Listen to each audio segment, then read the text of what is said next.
Easter Sunday, 2015. In the sky above England, Victoria Cilliers, a veteran female soldier who has completed more than 2,600 jumps, plunges from a height of 4,000 feet. It should have been a routine jump, but as soon as she pulls the cord, she realizes the horrifying truth. Her main parachute does not open. She quickly switches to the backup parachute, but it does not work either. In the middle of the air, Victoria falls freely at a speed of 96 kilometers per hour, completely helpless, believing that the last seconds of her life are numbered. However, in an unbelievable way, she survives, and that is when the real nightmare begins. Because the more the police investigated, the more they realized that this was not an accident. This is a sophisticated murder plan, arranged by the person she trusts the most.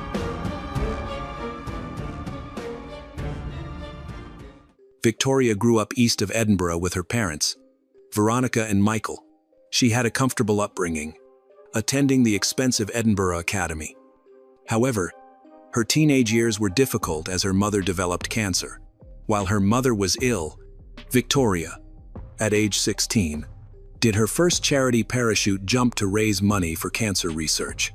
This experience ignited her love for skydiving. At age 22, Victoria became a physiotherapy officer in the Royal Army Medical Corps. She served in a field hospital in Kosovo and achieved the rank of captain. While her military career was successful, her personal life was challenging. 4 years later, she married Captain Liam Fitzgerald Finch. However, they spent much time separated, and Victoria suspected him of infidelity. Ultimately, she ended the marriage. After her first marriage ended due to distance and cheating, she believed she might never find love again. At 29, she dedicated herself to her work with the Ministry of Defense, helping injured soldiers recover from their deployments. But in the winter of 2009, her life took an unexpected turn. Émile Cilliers, a Royal Artillery sergeant and physical training instructor, sought treatment at Victoria's Center for a knee injury from a skiing accident during his army service. He was captivating, and Victoria remembered feeling special whenever he smiled at her. Soon after their initial meeting, they began a relationship. Unbeknownst to Victoria, Émile was still married to Carly, with whom he had 2 children. When Victoria learned the truth, Émile claimed he had married Carly for visa reasons and was in the process of divorcing her. Overwhelmed by his charm and declarations of love, Victoria accepted his explanation. In 2011, Émile and Victoria got married in Cape Town, South Africa. Victoria felt like her dream had come true, a new beginning with a loving husband ready to start a life together. Soon after, they had their first daughter. Despite Victoria's struggle with postpartum depression, they seemed like the ideal military couple. Émile was likable, ambitious, and appeared completely dedicated to Victoria, who believed she had finally found her happy ending. However, Victoria would soon discover that her seemingly perfect life could turn into a nightmare. In May 2013, the first problem arose when Émile asked Victoria for money, and she sent it to him. When she asked why, he claimed his wages had been mixed up at work, a reason Victoria accepted because she wanted to trust him.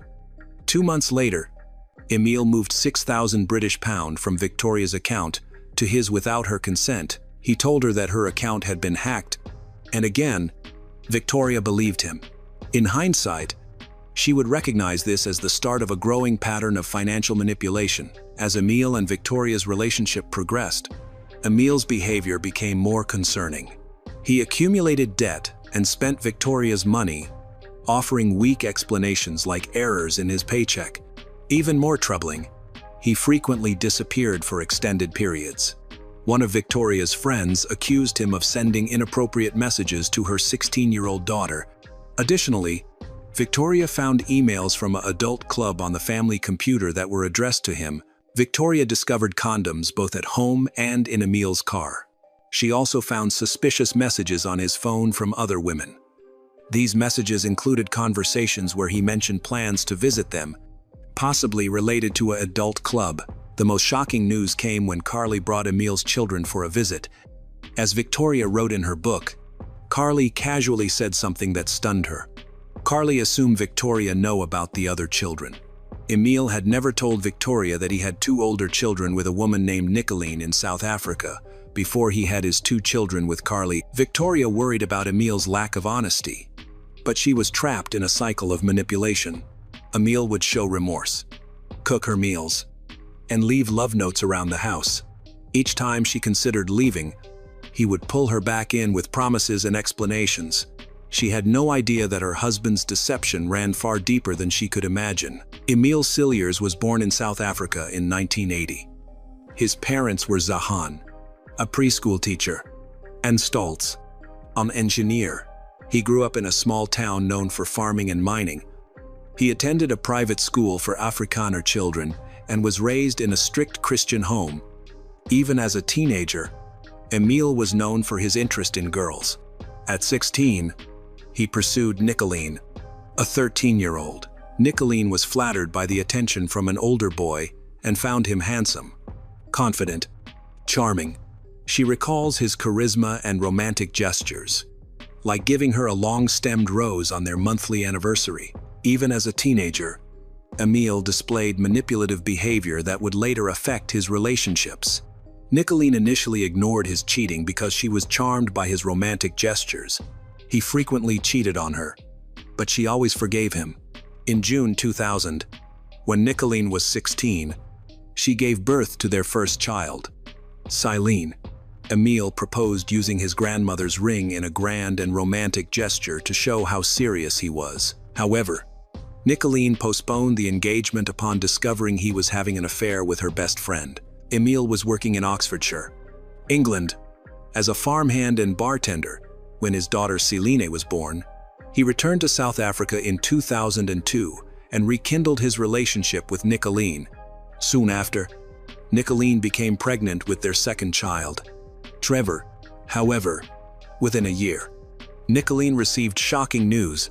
Emil's mother, Zahan, informed her that Emil had married another woman, Carly Taylor. Emil had met Carly in an Oxford pub in 2001 and married her in 2003, all while still assuring Nicolene of their future together. In 2006, despite being heartbroken, Nicolene moved to Britain and settled in Somerton. Later, Silene expressed a desire to meet her father, so Nicolene contacted Emil. He was now living in Larkhill, Wiltshire, and serving in the British Army. Emil replied right away, stating that he was getting a divorce and that his marriage to Carly was only to resolve a visa issue. Nicolene and Emil then rekindled their relationship, which turned out to be a grave error. 4 weeks into their relationship, Emil was at work when his mobile phone rang. He had forgotten it at home, so Nicolene answered it.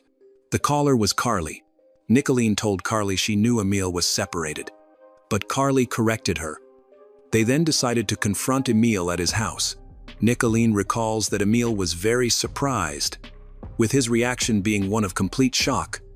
He started speaking in Afrikaans, knowing Carly wouldn't understand. After his initial shock wore off, Emil tried to act cool and confident, looking back and forth between them. In November 2014, Emil went to Austria for a month with the Army ski team. His wife, Victoria, they was about 6 months pregnant, with their second child at the time. Emil told Victoria the trip was mandatory training, but he was lying. While in Austria, Emil used the dating app Tinder and met Stephanie Gohler, a 36-year-old skydiving instructor. He told Stephanie that his marriage to Victoria was over, that Victoria had been unfaithful, and that he wasn't the father of her unborn child. So, while Victoria was at home, pregnant and taking care of their first child, Emil started an affair with Stephanie.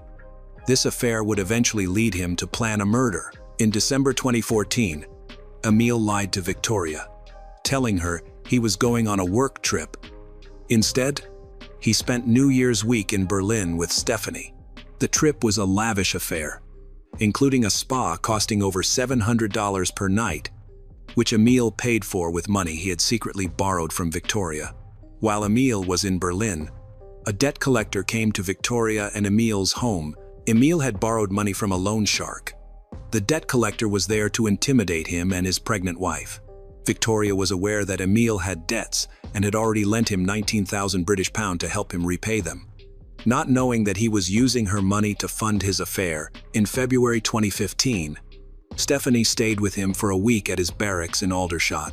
Including Valentine's Day, Victoria had just given birth to their son.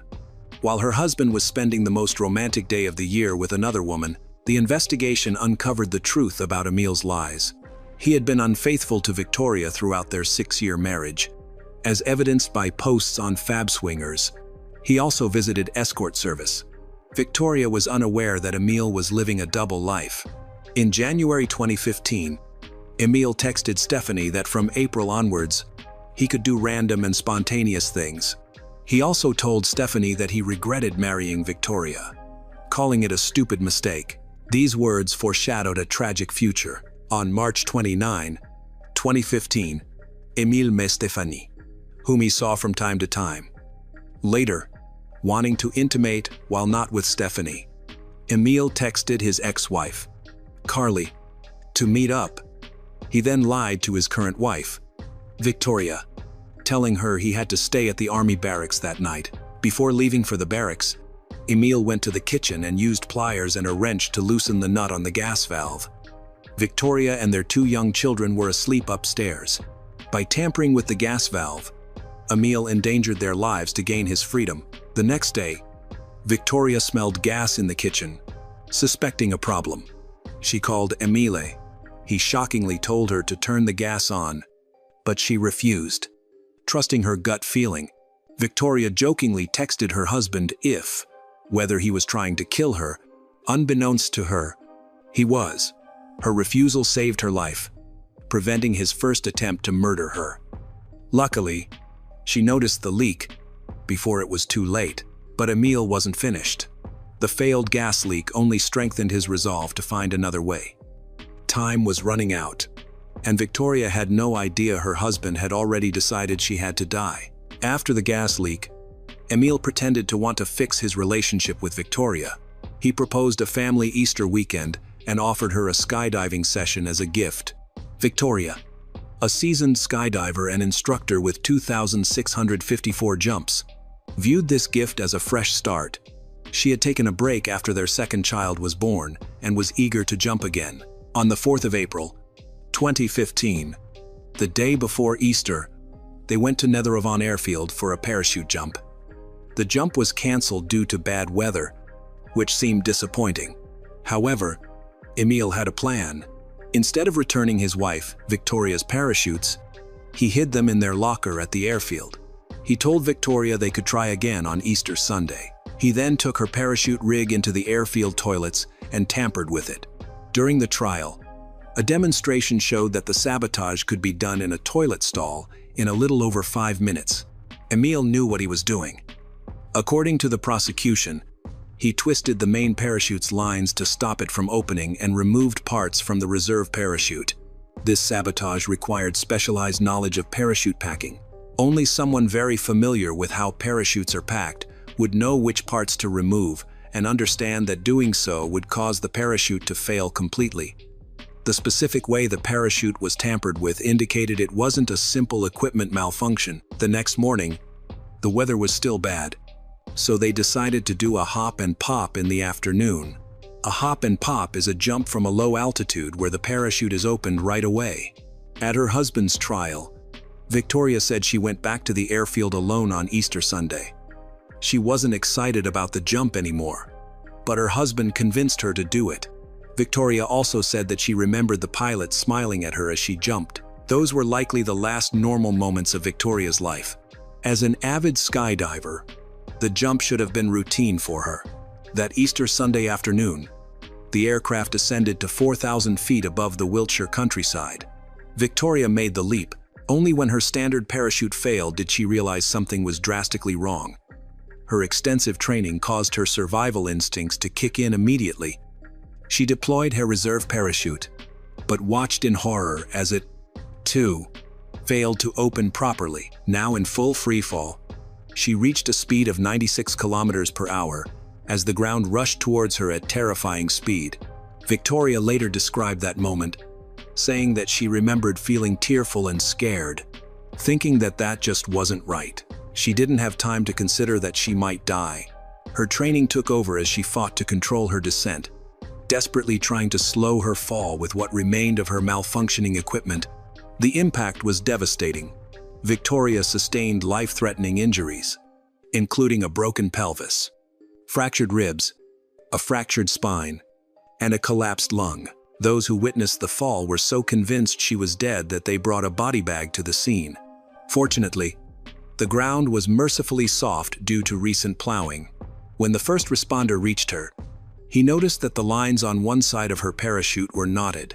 He soon realized that the soft links, or slinks, connecting the harness to the parachute were missing. Victoria had survived what seemed impossible.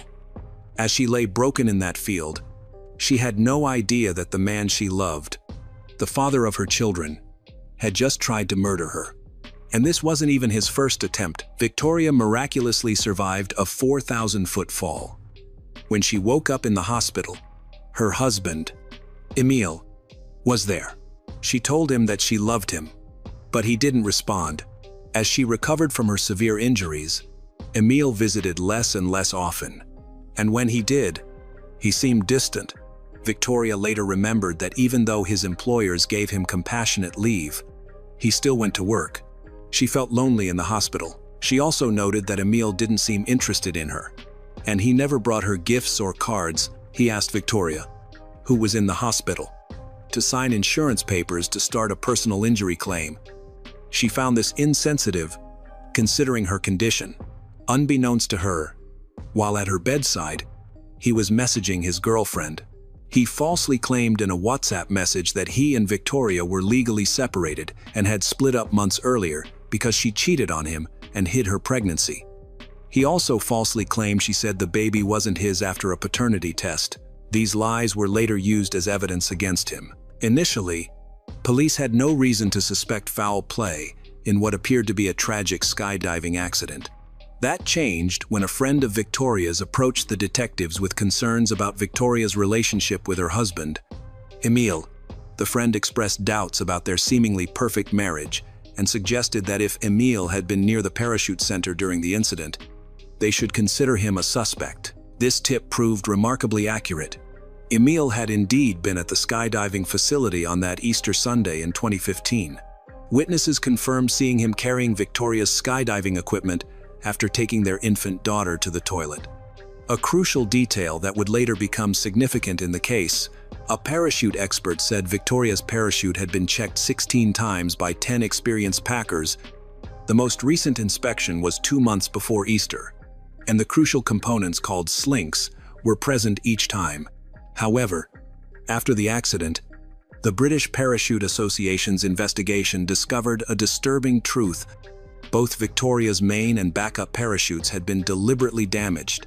The slinks, essential for safety, were missing. This was not an accident but a murder attempt. 4 weeks after the fall, on the 28th of April, 2015, Emil Cilliers was arrested on suspicion of attempted murder related to the sabotaged parachute and was interviewed at Guildford Police Station. He denied committing any crime. However, as detectives delved deeper into his life, they uncovered a web of lies, deaths, and betrayals that painted a very different picture of the devoted husband. The truth was about to be revealed, and it was more shocking than anyone, including Victoria, could have anticipated. The investigation uncovered the shocking details of Emil's secret life: multiple affairs, large debt, visits to adult clubs, plans to harm Victoria, and proof that he controlled her. Specifically, the investigation revealed his affair with Stephanie Goller, whom he met while skiing. He also confessed to using dating apps, visiting swingers clubs often, and hiring escort service.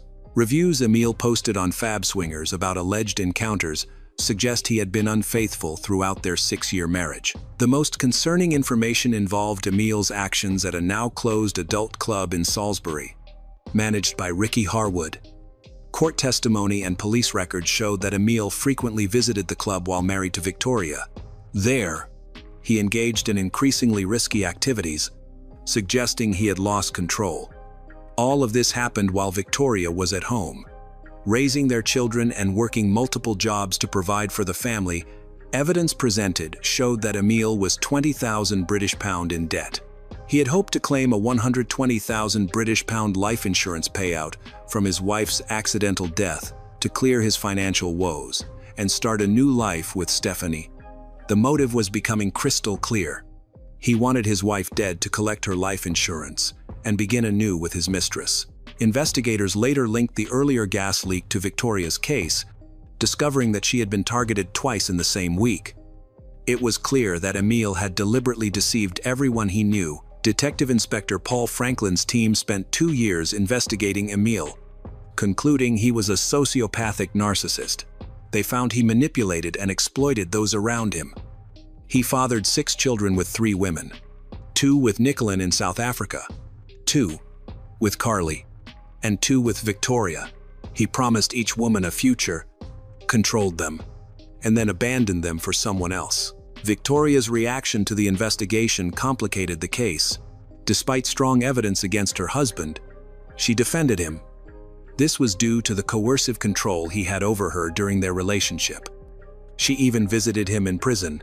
Later, Victoria explained that she couldn't distinguish between truth and falsehood and felt trapped. She wanted the investigation to end so they could resume their lives and she could have her husband back. Victoria's behavior highlighted the damaging effects of coercive control. Even after almost being killed, she struggled to believe that her husband, whom she loved, had tried to murder her. She confessed that she couldn't understand how someone who claimed to love her could try to take her life. The trial began in Winchester Crown Court in October 2017. After 7 weeks, the jury couldn't agree on a verdict, and the trial was stopped. Victoria's defense of her husband and the complicated psychological aspects of the case made the jury uncertain. However, the prosecutors pursued the case. In May 2018, a second trial resulted in Emil Cilliers being found guilty of 2 counts of attempted murder. He received a life sentence with a minimum of 18 years. Throughout the trials, Emmy showed almost no emotion. He claimed Victoria had tried to end her own life, and suggested a stranger had tried to kill her. Detective Inspector Paul Franklin noted Emil showed no remorse for what he did. He lied during both trials, but he was ultimately found guilty and received a long prison sentence. Victoria's recovery was a long and arduous process. She spent several months in the hospital and underwent multiple surgeries to repair her injuries, with her broken pelvis alone requiring extensive treatment. Pelvic fractures are among the most serious bone injuries, often necessitating months of rehabilitation and sometimes resulting in permanent disability. Even her broken spine, fractured ribs, and collapsed lung, Victoria faced a recovery that medical experts described as miraculous. While most pelvic fractures become increasingly stable around 6 weeks after the event and typically heal within 3 months, Victoria's injuries were so extensive that her healing process took considerably longer. After Emil was found guilty, Victoria kept visiting him in prison. He had such a strong influence over her that she still had trouble believing what he had done. During these visits, Emil tried to persuade her to get back together with him, but eventually, Victoria couldn't deny the truth anymore. She told him she wanted a divorce, which she said made her feel free. Victoria said that, looking back, she finally understood everything. When Victoria finally decided she wanted a divorce, Emil refused to sign the papers, requesting more time to discuss the viability of their marriage. In other words, despite his 2 attempts to kill her and countless betrayals, he still believed they had a future together. His crimes had a widespread impact, affecting not only Victoria but also his children. Now, they struggle with the knowledge of their father's true character. In a documentary, Silene expressed her anger, saying that she had thought he loved her deeply.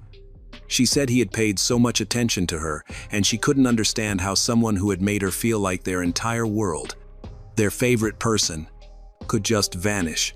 The children now know that their father not only abandoned them, but also attempted to murder their stepmother. Victoria lives in Wiltshire with her 2 children and works as a physiotherapist for the Ministry of Defense. She rebuilt her life after a difficult experience and is now in a relationship with Simon Goodman, a former Royal Marine Commando. In 2024, Victoria and Simon married in a small, private ceremony at a register office, starting a new chapter in her life.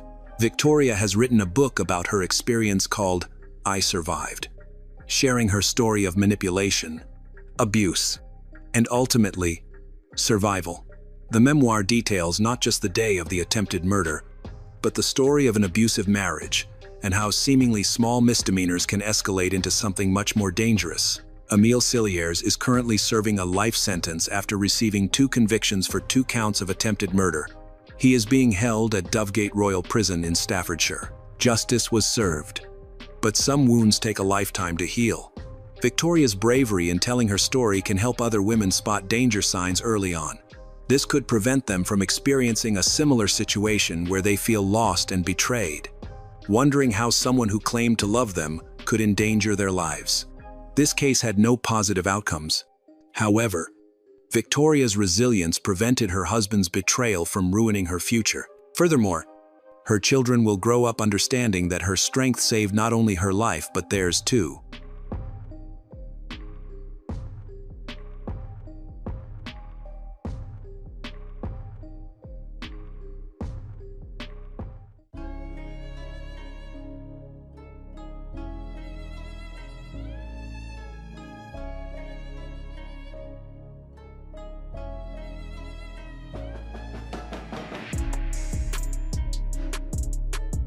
A young wife, who had just given birth to a child 4 months ago, suddenly died. Her body was found to contain enough poison to kill a person, but everyone knew that she was an extremely careful person who had never touched illegal substances, and was still breastfeeding her child. Just a few days after her death, her husband booked a flight to meet his lover. So, what really happened on that fateful night? And what evidence turned what seemed like an accident into a coldly calculated murder plot?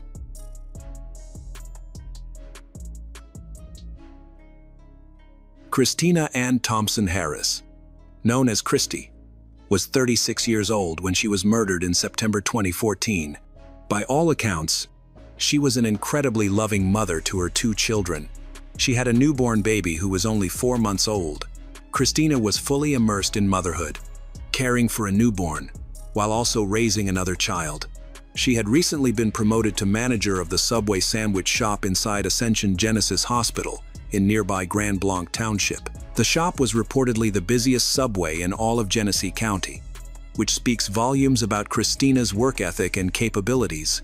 She was described as a mentor to her co-workers, a leader, and, most importantly, a loyal friend. Her co-workers at the hospital Subway knew her as someone who would never touch banned substance.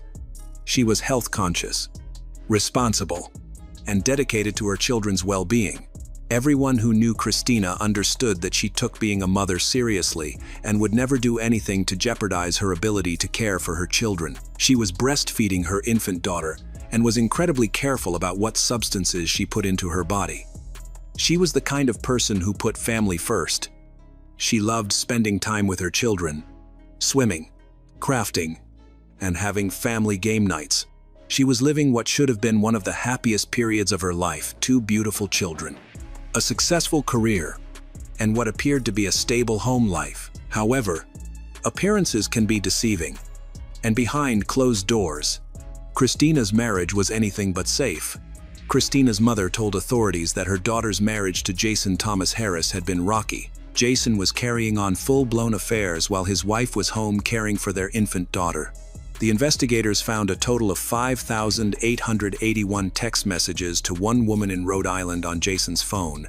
That's not a casual friendship or even an emotional affair. That's a full-blown relationship. According to witnesses, Christina had discovered texts to this woman on her husband's cell phone prior to her death. So, Christina knew about at least some of Jason's cheating. But here's where this gets even more disturbing. Just 9 days after his wife died, Jason bought an airline ticket to Providence, Rhode Island, to visit another woman. His wife's body was barely cold, and this piece of garbage was already making travel plans to see his mistress. And it gets worse. Testimony at trial revealed that Jason moved another woman into his home a mere 2 months after Christina's death. He replaced his dead wife faster than most people replace their car insurance. The disrespect is just staggering. While Christina's family was still grieving and trying to process their loss, Jason was already moving on as if nothing had happened. The investigation into Jason revealed disturbing details about his behavior before Christina's death. This wasn't a spontaneous act, but a premeditated plan carried out over several months. Co-workers shared alarming accounts of conversations with Jason. One co-worker reported that Jason asked for Xanax, an anti-anxiety medication, approximately 1 month before Christina's death. This co-worker stated he provided Jason with 5 Xanax pills. Here's where the story takes a dark turn. A co-worker reported that Jason admitted to putting Xanax in Christina's water. However, Christina tasted it and refused to drink it. Jason then asked the co-worker what pills were tasteless. Another co-worker also stated that Jason inquired about odorless and tasteless drugs. It appears Jason was experimenting on his wife, trying to find the right drugs to incapacitate her without her knowledge. When Christina detected the pills in her drinks, he sought alternative solutions. Jason had more than one plan to kill his wife. According to a co-worker, in August 2014, Jason said he'd hired a hitman to kill Christina. However, the hitman, who was on parole, was arrested for carrying a gun while watching Christina. So the plan failed. On September 28, 2014, Christina's mother visited her and found her to be in good spirits. This is important because Jason later told police that Christina was ill that evening. Jason also claimed Christina was hungry and that he made her a bowl of cereal. However, Jason said Christina suddenly dropped the cereal bowl and passed out while eating it. This detail is suspicious because suddenly losing consciousness while eating is more likely a sign of being drugged than simply being tired or having a cold. During the trial, Jason stated that on the evening of September 28, 2014, when he gave Christina a bowl of cereal, he said she had trouble holding her spoon, so he helped her get to bed, and they both went to sleep. Jason claimed that Christina never woke up. He said that the next morning, she appeared to be sleeping, but she was restless, coughing, and unresponsive.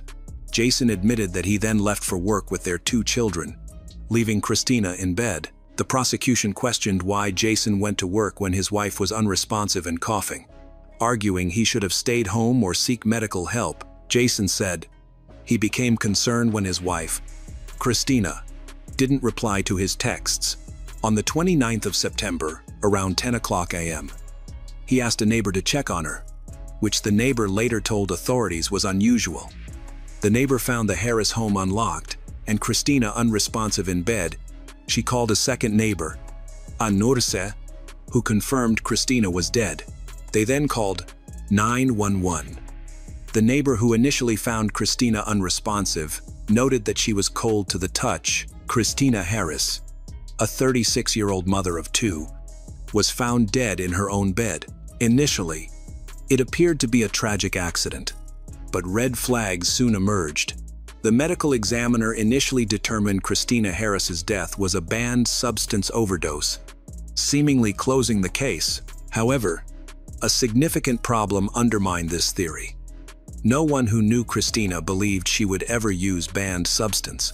Her family refused to accept this explanation and urged the police to investigate further. After Christina died, her family went to the Davidson Police Department 2 days later. Christina's co-workers also shared these concerns.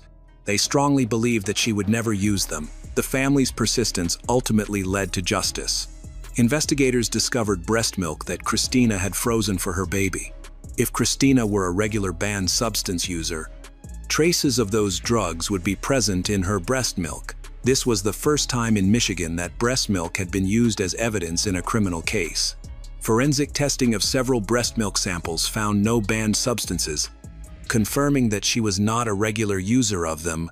This raises the question, how did banned substance enter her system in a fatal amount? Since she did not use any illegal substances, Someone else must have given her that fatal dose. After investigators concluded that Christina Harris's death was a homicide, they focused on Jason Harris as a suspect. The evidence strongly indicated his involvement.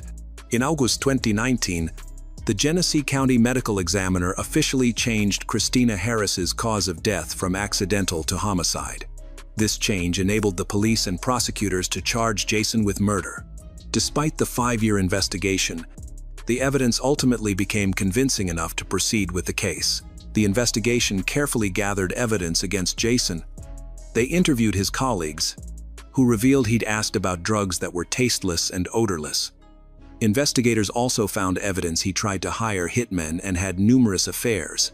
They further discovered Jason had lost his factory job after failing a banned substance test, which could explain how he got them. After losing his job at the factory, he received $120,000 from his wife Christina's life insurance. Prosecutors believed this was suspicious, noting that another woman moved in with Jason just 2 weeks after Christina died. They claimed Jason murdered Christina to avoid a divorce, which would have involved child support, alimony, and potentially losing custody of his children. By killing his wife, he kept his children, avoided financial responsibilities, obtained the insurance money, and continued his affairs. All the evidence indicated that Jason Harris deliberately poisoned his wife's food, planning and carrying out her murder. On August 27, 2019, authorities arrested Jason Harris and charged him with murder based on evidence they had gathered. The charges included premeditated first-degree murder, solicitation of murder, and delivery of a controlled substance causing death. After a 5-year investigation, Christina's family was preparing for the trial, where they hoped to see justice served for her death. On November 17, 2021, Jason Harris was convicted of first-degree intentional homicide, solicitation of murder, and delivery of a controlled substance causing death. The evidence against Harris was substantial. The jury determined that this was a planned, premeditated killing, not a crime of passion. Jason Thomas Harris was sentenced to life in prison without parole. Prosecutor David Layton described the case as tragic, expressing condolences to Christina's family and noting that while the verdict offered some measure of closure, the true victims remain Christina's children. The legal case is over, but the real tragedy is the effect on Christina's children. Her 4-month-old daughter will never know her mother.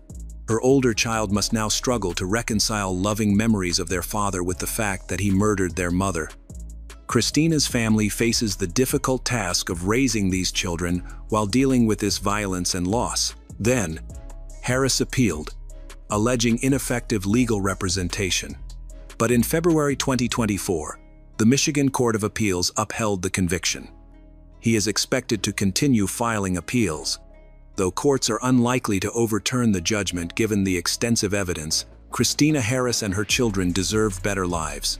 Thankfully, her killer will never be able to hurt anyone again, and her family can find some comfort knowing justice has been achieved. Her family's determined pursuit of justice was successful, and your killer will suffer the consequences of his actions for the rest of his life.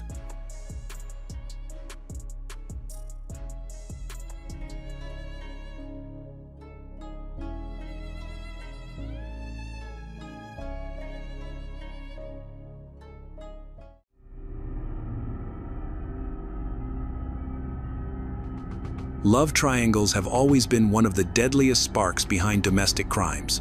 Each person involved carries hidden motives, and from those motives, a web of lies begins to form, so tangled that even the most skilled investigators struggle to find the truth. The death of someone we love is always a tragedy. But in the world of crime, detectives know a painful reality. Even the most convincing tears can be nothing more than a mask, carefully staged to cover guilt. And this is not just theory. It happened in the life of one man whose story shocked an entire community. He had everything: love, friendship, success, and the admiration of those around him. On the surface, his life looked perfect. But beneath that image, dark secrets were brewing, and a deadly trap was being set. That man was Jamie Faith. To friends, he was warm and trustworthy. To neighbors, he embodied the American dream. Yet fate would drag him into a twisted web of passion, betrayal, and murder. A crime so brutal, it left everyone asking, who could want Jamie dead? And why? Stay with us as we uncover how a marriage that seemed built on love turned into a nightmare that ended in bloodshed, deception, and shocking betrayal. Jamie Faith was born in Madison, Wisconsin, on May 11, 1971. After graduating high school in 1994, he immediately pursued a bachelor's degree in computer science at university.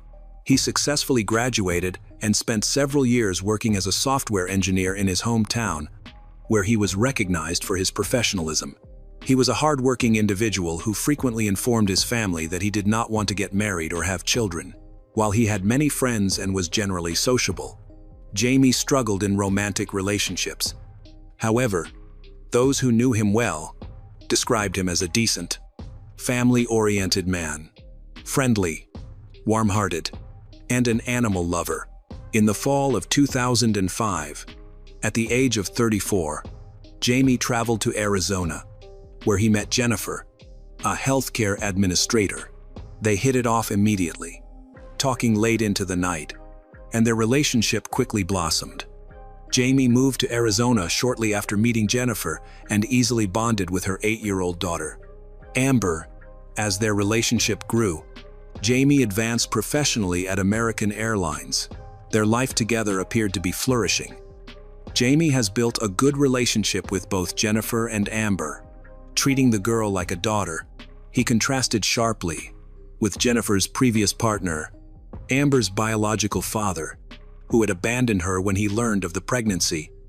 Jennifer described her former partner as abusive and cruel, often instilling fear in her. After years together, Jamie and Jennifer decided to marry in Las Vegas in the summer of 2012. By 2017, they had been together for 12 years, of which 5 were as a married couple. Jamie landed a new high-level position at American Airlines, which required them to move from Arizona to Texas. They settled in Dallas and began building a new home in the Oak Cliff area of California, just 11 kilometers from the city, which Jamie believed was the perfect place to live. They are loved by the community, often hosting barbecues for the neighbors. Jamie remained a hard-working and kind person who enjoyed walking his dog each day. By October 2020, Jamie and Jennifer had been married for 8 years and had lived in their home for over 3 years. They celebrated their 15th anniversary since meeting with a special dinner on October 8. The next morning, Friday, October 9, 2020, Jamie, now 49, was preparing for work around 7:30 a.m. He took his beloved dog for a short walk, which was part of his daily routine. On this morning, however, an unforeseen tragedy awaited him. In the usually quiet neighborhood, there were few people out, and their house had security cameras that captured Jamie and Jennifer leaving with the dog. Unbeknownst to them, this walk would mark the final moments of Jamie's life. A black pickup truck was parked on the opposite side of the road when a stranger wearing a blue mask suddenly got out. He quickly raised a gun and aimed it at Jamie Faith. Everything happened in an instant. Jamie barely had time to react and was caught off guard. The assailant fired a pistol, emptying the magazine. Out of 9 shots, 7 bullets struck Jamie. After the gunshots rang out, women's screams echoed throughout the area. Neighbors from nearby homes ran out and saw Jennifer standing next to Jamie, looking horrified. Instead of fleeing, the attacker targeted Jennifer next. He knocked her to the ground, bound her wrists with duct tape, and attempted to remove her wedding ring. Their dog attacked the attacker, but he quickly fought back. By this time, several neighbors had gathered, watching the harrowing scene unfold. When the attacker noticed the witnesses, he stopped his assault, jumped back into his black pickup truck, and sped away. Meanwhile, multiple residents called the local police to report the incident. Emergency vehicles arrived quickly, but it was too late. Medics pronounced Jamie dead at the scene, He had been hit 3 times in the face, 3 times in the chest, and once in the stomach. He bled to death within minutes, and the autopsy later revealed that half of his wounds were fatal, indicating that the assailant was likely skilled with firearms. Possibly having a military or law enforcement background, Jamie lost his life on October 9, 2020, just 10 meters from his front door, sending shockwaves through the neighborhood. Forensic teams began examining the area immediately. While detectives started gathering details about the incident, Jennifer, although largely unharmed, was in shock and received medical attention. The tape used to bind her wrists was sent for analysis. Despite not suffering physical harm, the community was concerned for Jennifer, who had witnessed her husband's murder. Through her tears, she spoke to the police, describing her attacker as a man in a blue mask, who opened fire on Jamie without warning. After running out of bullets, he tied her hands and forcibly took her wedding ring before fleeing in his truck. Most houses in the area were equipped with surveillance cameras, and neighbors were willing to share footage with the police. Although they couldn't identify the shooter, the truck was of particular interest. Even though the license plate was not visible, the make was recognizable, and a distinctive letter T on the rear window resembled the emblem of the Texas Rangers baseball team. When asked about anyone she knew who might be a fan, Jennifer struggled to recall. In her grief, Jennifer appeared on television, pleading for the killer to turn himself in. Later, she returned to the police station for further questioning. She broke down in tears and had difficulty communicating but then calmed down and provided more information. She noted she could see the killer's dark eyes through the mask and described his clothing and the sequence of the attack. After he bound her hands with tape, he hit her in the face, a detail corroborated by witnesses who had rushed to the scene. All that remained on Jennifer's body was a small abrasion. Jennifer insisted that the attack appeared to be an attempted robbery.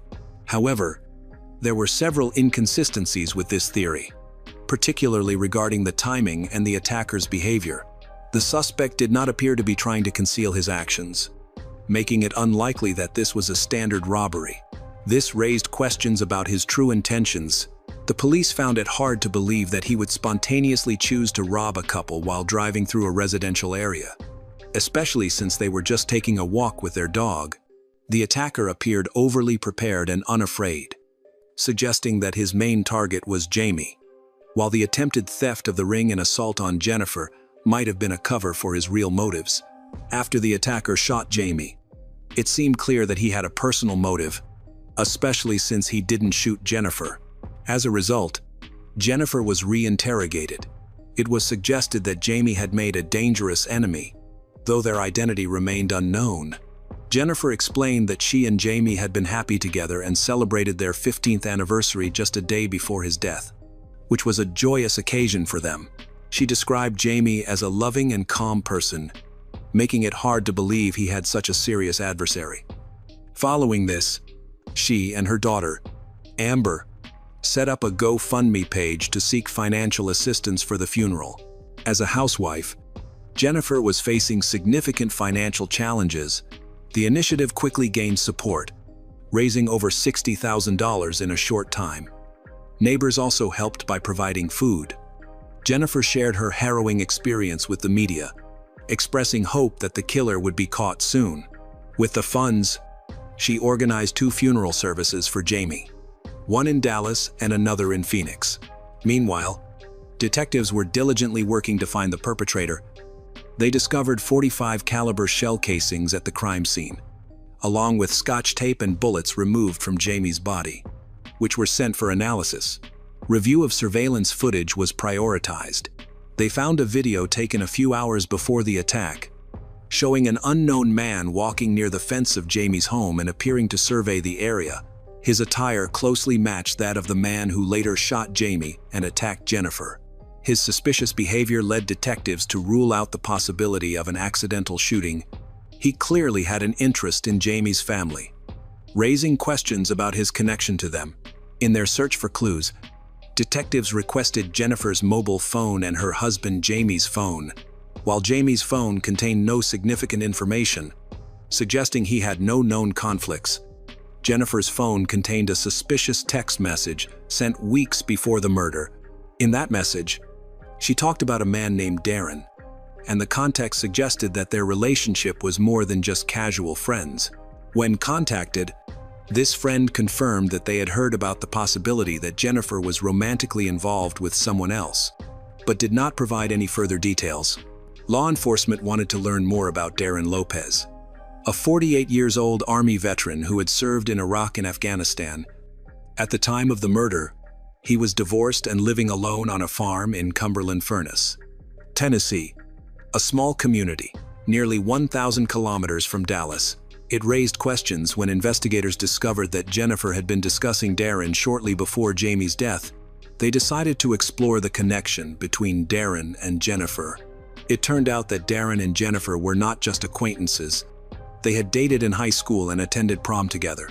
They continued their relationship into college until Darren's military service interrupted it. By that time, they had even talked about marriage. But they hadn't seen each other for decades, since their youth. After leaving the military in 2017 and subsequently divorcing his wife, Darren found himself isolated on his farm. He struggled to connect with his 4 children due to his military duties, which included a traumatic incident where he sustained a serious head injury from a bomb explosion. He became increasingly withdrawn and suffered from depression and post-traumatic stress disorder, worsened by financial struggles. To combat his loneliness, Darren started reconnecting with old friends online, including Jennifer. By late 2020, he reached out to her for the first time, and they quickly began chatting multiple times a day. Their conversations started off casually, reminiscing about the past. After about a month, Darren expressed that he had always cared for Jennifer, and she seemed to reciprocate his feelings. Their discussions became more personal, including sharing photos and talking about a potential future together on his farm, which raised suspicions among investigators. Detectives then noticed Darren's black Nissan pickup truck was the same make and model as the vehicle seen in CCTV footage near the crime scene. Alarmingly, the day before the murder, on October 8, 2020, Darren informed his family that he was going hunting. He drove 1,000 kilometers to Dallas in just 12 hours, which was verified by his car's navigation system and traffic cameras. He arrived in Oak Cliff early on the morning of October 9. After comparing photos, investigators found that Darren closely resembled a man seen looking through the fence at Jamie's home. During the 7 months prior, Darren and Jennifer communicated regularly, exchanging over 40,000 text messages and hundreds of hours of phone calls. However, Jennifer had deleted this data from her phone, making it difficult for investigators to retrieve it. While Darren's phone retained all the information, detectives continued to delve into their relationship, which appeared increasingly relevant to the case. Notably, just 28 hours after Jamie's murder, Jennifer and Darren met. Alarmingly, Jennifer sent Darren a text warning him that the police were suspicious and that they had obtained a description of him and his vehicle. She advised him to remove a decal of his favorite baseball team, which he did promptly. Before meeting Darren, detectives spoke with people who knew him. Many immediately confirmed that he had been driving with the sticker for a long time, but it had disappeared after the shooting of Jamie. The police arranged to meet Darren after discovering he owned a registered .45 caliber pistol. They executed a search warrant and found the weapon, which was sent for ballistics testing, as well as a blue mask matching eyewitness descriptions. Further analysis confirmed that this gun was used to shoot Jamie. In Darren's car, they also found several credit cards belonging to Jennifer. After reviewing the transactions, it became evident that Jennifer had been financially supporting Darren for a long time. She also bought him expensive electronic devices, a plane ticket, so he could go on vacation with the children, and asked him not to refuse anything.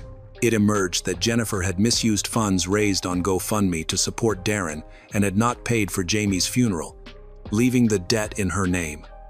This revelation shocked the public, leading GoFundMe to offer refunds to donors once they learned of Jennifer's deceit. Darren Lopez was arrested on January 11, 2021, while playing tennis at home, and he was charged with first-degree murder. When questioned, Jennifer denied any involvement in the crime. However, her actions suggested she was more cunning than Darren.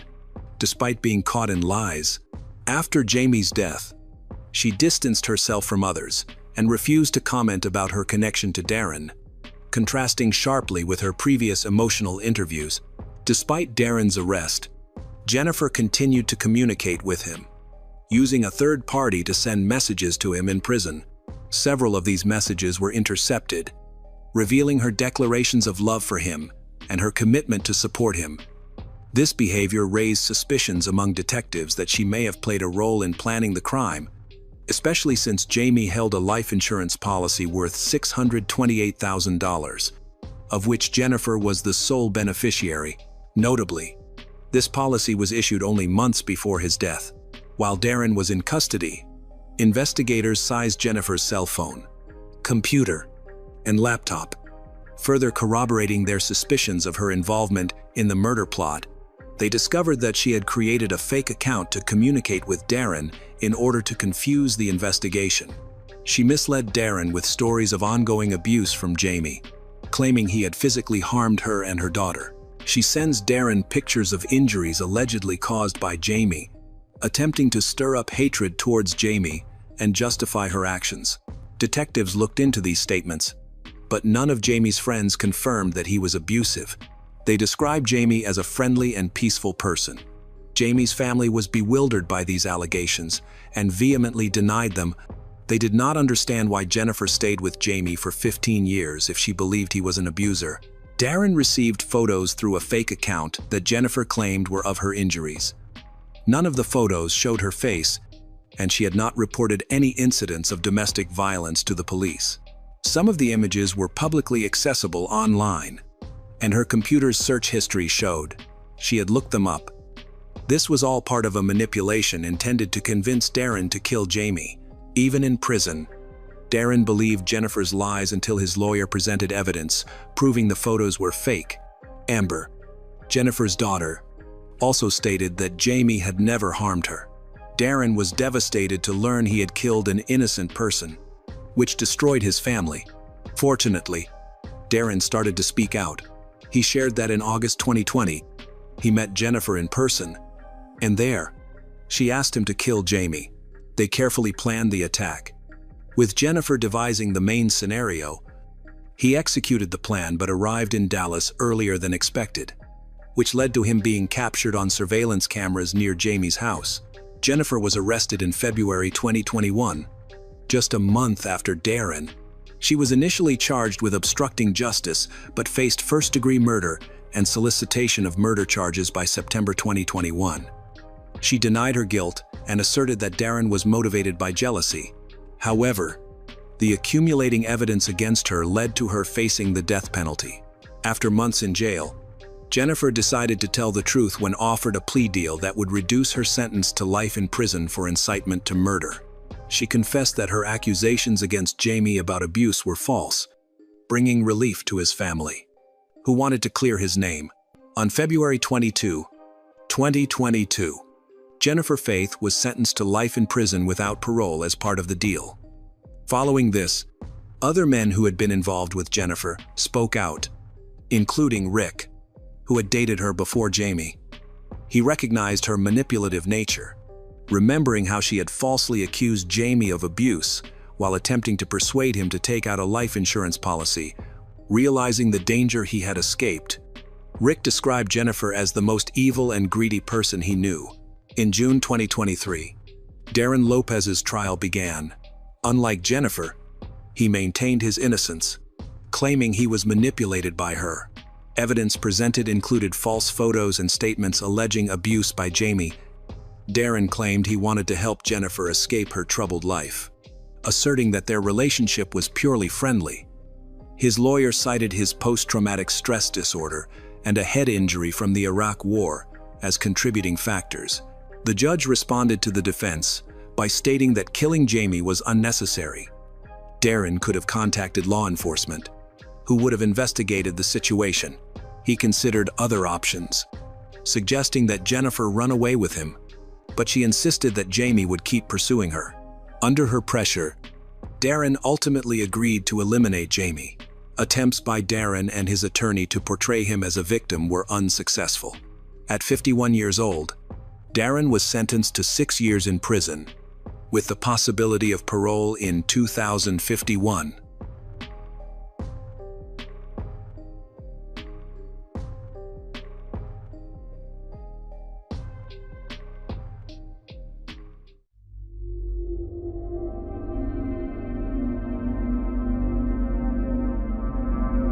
Today, we dive into a case that is as tragic as it is haunting.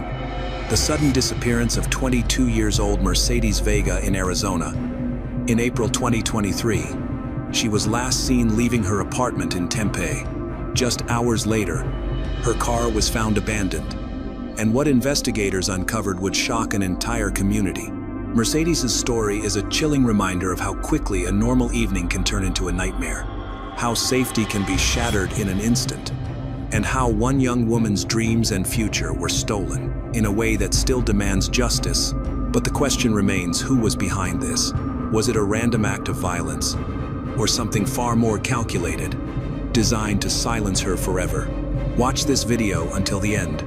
As we explore Mercedes' final moments together, we'll uncover disturbing evidence and surprising twists that reveal a crime that's darker and more intentional than you could ever imagine.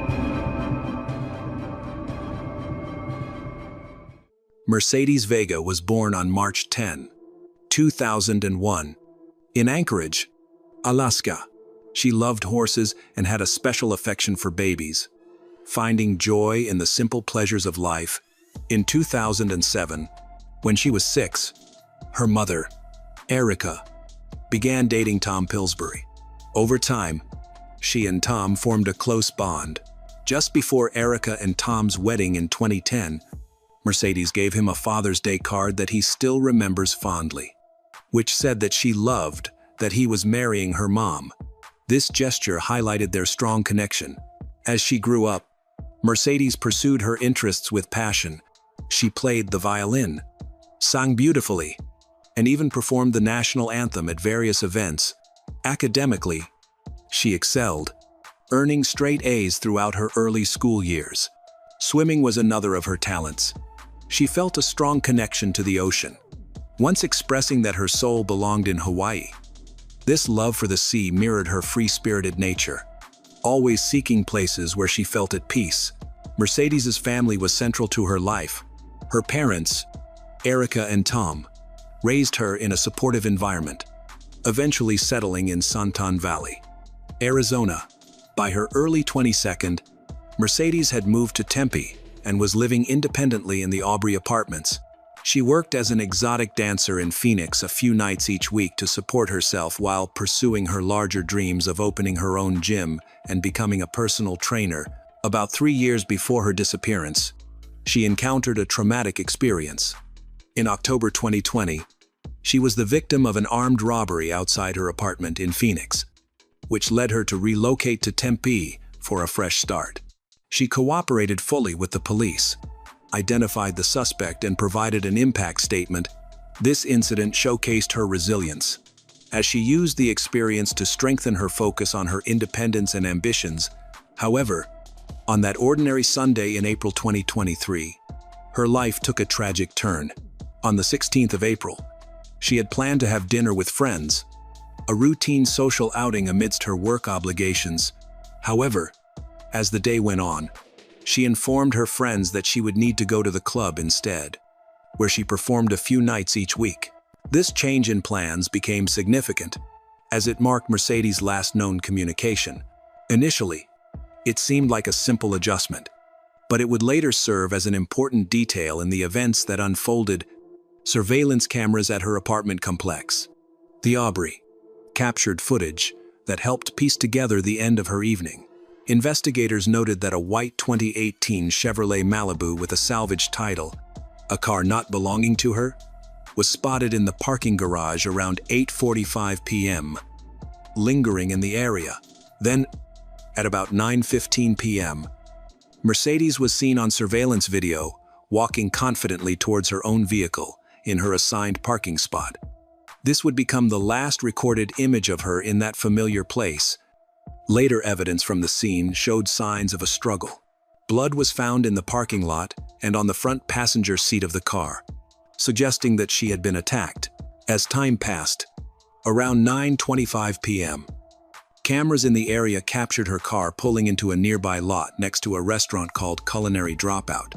Just a short drive from her apartment, the car was parked improperly, with the keys still inside, suggesting it may have been abandoned in a hurry. As the clock struck midnight on the 17th of April, an alarming situation unfolded far from Tempe. In a remote area of desert along Interstate 10 near Tanipa, about 60 miles west, where traffic becomes sparse and the landscape stretches wide, a passing driver noticed something unusual off the freeway. A vehicle had gone off the road and was in a ditch, with flames flickering inside. Concerned, the driver stopped and called 911 to report what he had seen, providing crucial information for the investigation. During the call, he informed the dispatcher that he wanted to report a car on fire that was off the side of the northbound lanes on Iminus 10 around the 85 mile marker. He stated that it was down in the bushes but that he saw flames inside the vehicle. He also mentioned that there might be people outside the vehicle and that he believed he saw at least one person. This detail suggested some activity around the car just before or during the fire, adding complexity to the investigation. The dispatchers recorded the report and quickly sent emergency crews to the scene, where firefighters worked to extinguish the flames engulfing the Chevrolet Malibu, which had been in Mercedes's garage just hours earlier. After the fire was controlled, responders looked inside the burned car and made a grim discovery: a body in the back seat, severely affected by the heat and smoke. Further examination of the vehicle revealed 2 bottles of bleach in the front seat, lighter fluid, and latex gloves, which indicated possible foul play rather than an accident. The car was not reported stolen, and its salvage status complicated efforts to uncover its history. Authorities secured the area, blocking off the ditch and roadside to collect any evidence the fire hadn't destroyed. Later that same day, they confirmed the victim's identity through fingerprints, linking the case back to Tempe. The victim was identified as Mercedes Vega, who was far from home under mysterious circumstances. Detectives from the Maricopa County Sheriff's Office took over the investigation, analyzing the 911 call for any auditory clues and interviewing the caller for more details about his view of the scene. They carefully mapped out the timeline, starting from garage footage showing 2 cars leaving together, to the abandoned vehicle near a restaurant where the keys were still inside, and finally to the burning car in the desert. Each aspect raised new questions about how Mercedes had ended up there and what had occurred during those hours. The site itself painted a grim picture. The Chevrolet Malibu was awkwardly positioned in the ditch, with its interior burned and the backseat area showing significant damage. Responders noted the position of the body, observing that it appeared to have been placed there rather than being the result of a crash. The bleach bottles, one of which was partially used, were found in the front area, alongside a container of lighter fluid, suggesting a possible attempt to speed up a fire. Besides the individual who called 911, no other witnesses reported seeing the car on the road, but traffic cameras along Interstate 10 were reviewed for any evidence of its westward journey. Forensic teams examined the Chevrolet Malibu, which was stored in a secure lot, in hopes of collecting DNA and fingerprint evidence from the ashes. The caller mentioned seeing someone outside, prompting searches in the surrounding brush for footprints or discarded items. Though the dry terrain made it difficult to find clear tracks, Mercedes's phone records were subpoenaed to trace her last communications, and investigators inspected her car's interior for clues beyond the bloodstains. That evening, around 7:00 p.m., Mercedes's parents, Erica and Tom, returned home from a vacation in the Caribbean to find police at their door. They asked whether Mercedes lived with them, and after Erica repeatedly questioned if she was okay, they delivered the devastating news of her death. Caught completely off guard, especially after their last phone conversation during their trip, they experienced profound heartbreak, with Erica describing it as feeling like her soul was being ripped out. In their grief, The family shared details about Mercedes's habits to assist investigators in understanding what might have led her into danger that night. With a timeline established for the tragic evening, detectives from the Maricopa County Sheriff's Office faced the challenging task of piecing together how a young woman could disappear from her secure apartment garage and be found in a burned-out car approximately 60 miles away. The investigation continued for months, then years. With many challenges testing their patience and resources, forensic teams meticulously sifted through the ash of the charred Malibu for DNA, fingerprints, and any overlooked items. It was a slow process. The autopsy report from the Maricopa County Medical Examiner's Office was not released until October 2023, 6 months after the body was discovered. It revealed that Mercedes had suffered a gunshot wound to her arm, multiple blows to her head, causing blunt force trauma, and chemical burns from bleach poured on her face and throat. Tragically, she was still alive when the fire started, with the official cause of death listed as smoke inhalation and thermal injuries, classified as a homicide. This delay in the findings added to the frustration, compounded by the slow progress of the case, which saw few public updates for over a year. Investigators interviewed those close to Mercedes. Focusing on her routines and relationships, her parents emphasized her independence and reported no known conflicts in her life. Although they couldn't ignore the lasting impact of a prior armed robbery in Phoenix, they felt that the investigation lagged, partly due to biases. Tom expressed in interviews that her part-time job as a dancer at a club seemed to diminish her importance in the eyes of the police. Sergeant Joaquin Enriquez countered that all cases are treated fairly, regardless of profession. Friends and colleagues from the club spoke highly of her reliability, confirming her last-minute shift plan and noting she had no visible enemies there. They mentioned that she had been cautious after previous incidents, but there were no recent warnings of danger. The investigation turned its focus to Mercedes's past, particularly an armed robbery on October 12, 2020, which had left her so shaken that she moved to Tempe. Early that morning, a man confronted her at gunpoint outside her apartment in Phoenix, demanding her belongings. He got away with cash and personal items. Phoenix police conducted an investigation, and Mercedes fully cooperated, identifying Cujo Young as the robber in a lineup and providing a statement that detailed her trauma. Cujo Young, who faces armed robbery charges, has faced numerous delays in the case, largely due to changing attorneys and negotiating plea deals. He fluctuated between rejecting and accepting plea deals. Mercedes was prepared to testify against him, with a trial date set for mid-April 2023.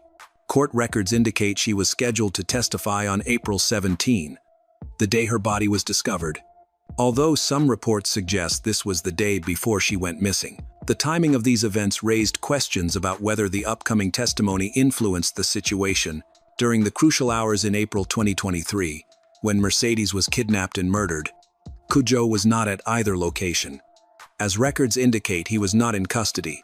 Due to delays in a robbery case, he had no confirmed presence in Tempe, where Mercedes was taken, or in Tonopah, where her body was found. Theories of random crime diminished while the idea of a planned attack gained traction.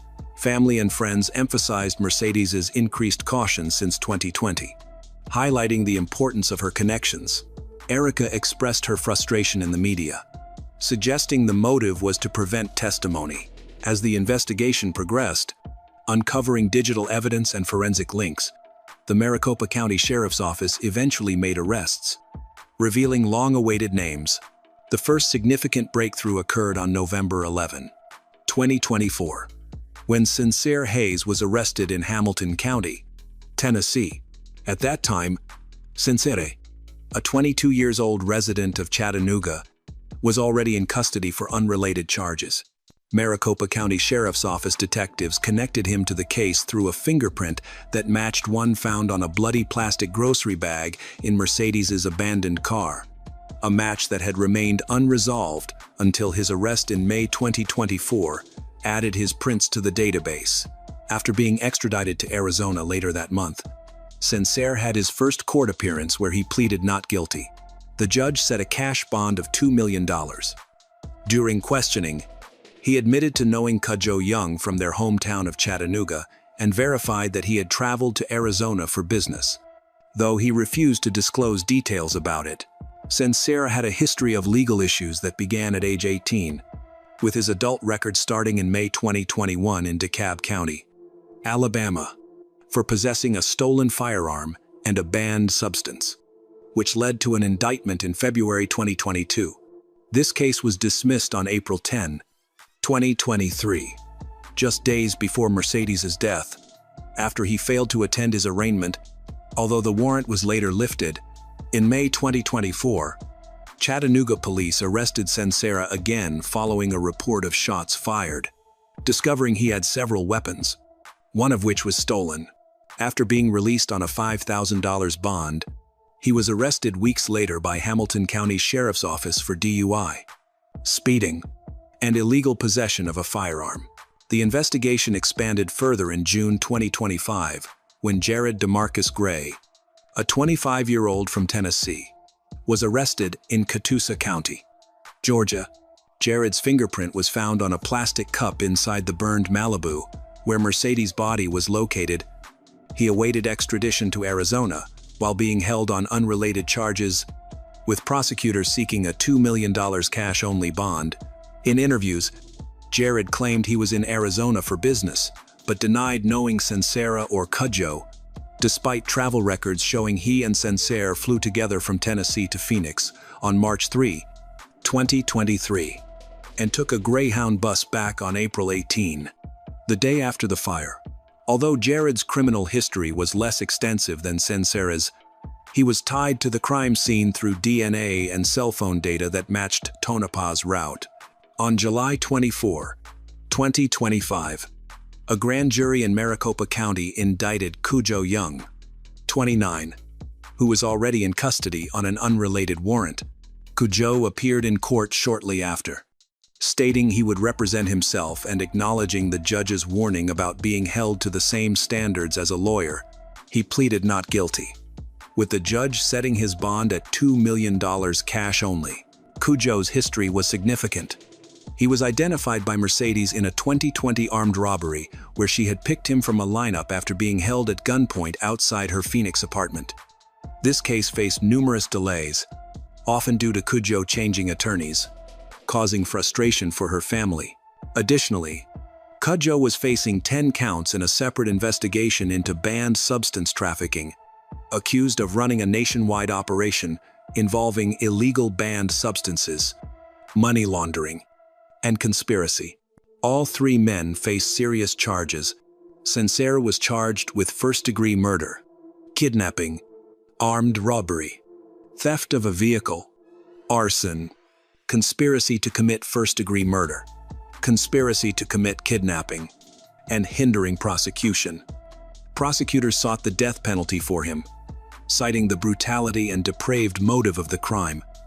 Jared was charged with first-degree murder, kidnapping, armed robbery, and vehicle theft.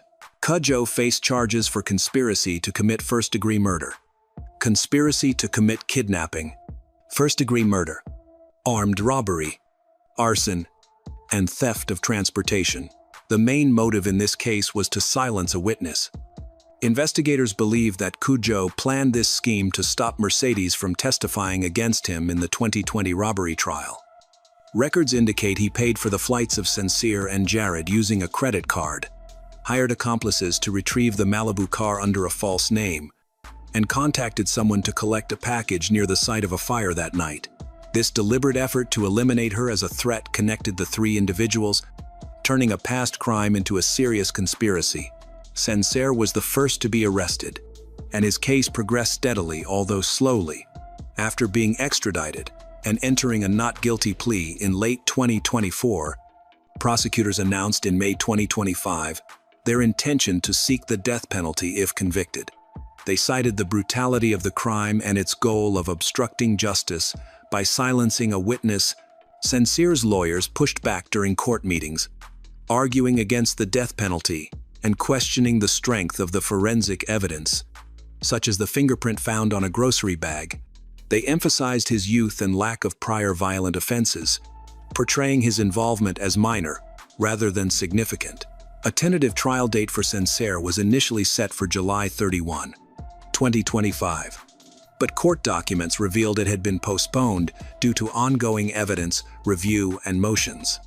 With the next status hearing planned for later that year, Jared's case was delayed as he awaited extradition from Georgia after his arrest in June 2025, where he was held on a $2 million bond. His case revolves around fingerprints found on a plastic cup in the Malibu and matching DNA evidence. His defense indicated plans to challenge the integrity of the evidence, claiming possible contamination or errors in identification, and pointed out his limited criminal history as reason to doubt his leading role. The state requested fast extradition, arguing that the interconnected nature of the cases required them to proceed together in Maricopa County. Cujo's involvement complicated matters further because of his connection to the earlier robbery. He was indicted on July 24, 2025, facing the same main charges, with prosecutors claiming he was the mastermind behind the plot. He also used a credit card to book flights and directed others to obtain the Malibu under a fake name. Cujo pleaded not guilty during his murder arraignment on the 1st of August, alongside Sincere, and maintained his innocence while questioning the conspiracy claims in brief statements.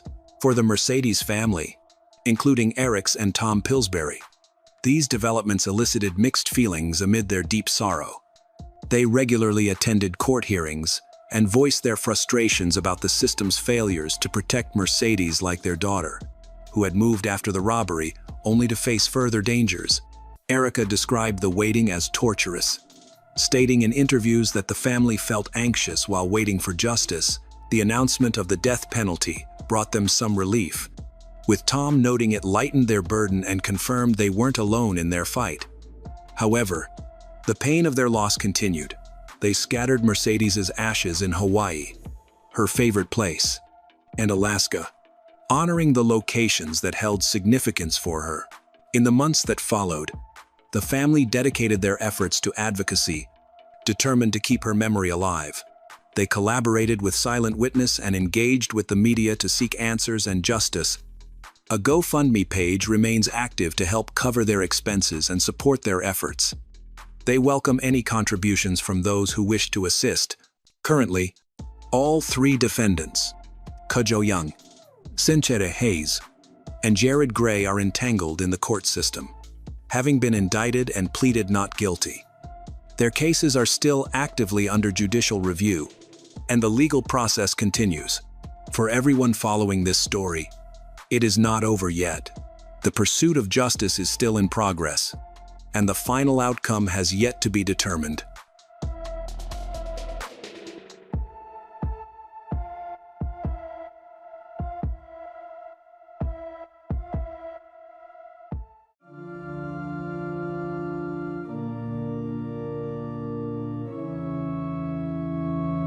On the surface, Madeline Kingsbury's life seems perfect.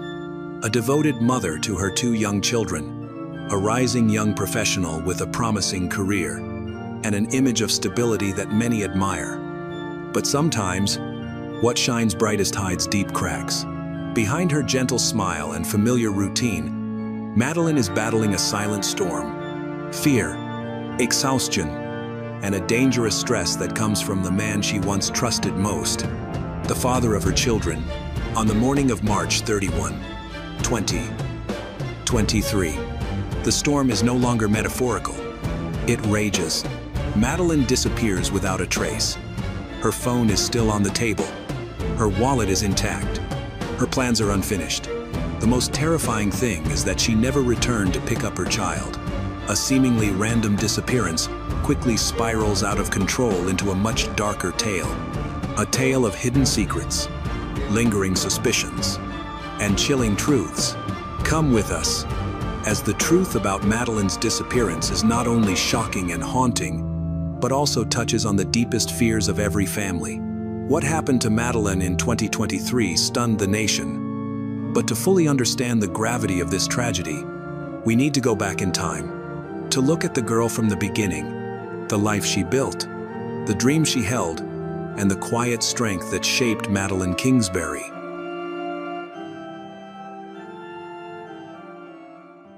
Madeline Kingsbury was born on June 1, 1996, in Minnesota, and was the youngest of 3 siblings. She always stood out among her peers for her outgoing nature, energy, and curiosity about the world. Growing up in Farmington, she was surrounded by love and support.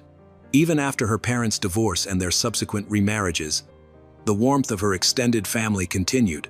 After graduating high school in 2014, Madeline enrolled at Winona State University to study health sciences. She quickly became known as a bright, dedicated student, respected by her classmates and trusted by professors. By age 26, she had built a stable life with a clear sense of purpose, a reliable career, and big dreams for the future. Her achievements were a testament to her resilience and quiet strength, demonstrating that a person can maintain their inner light even amid hardship. While at university, Madeline met Adam Fravel. Although they never married, they moved in together and started a family, welcoming a daughter and then a son.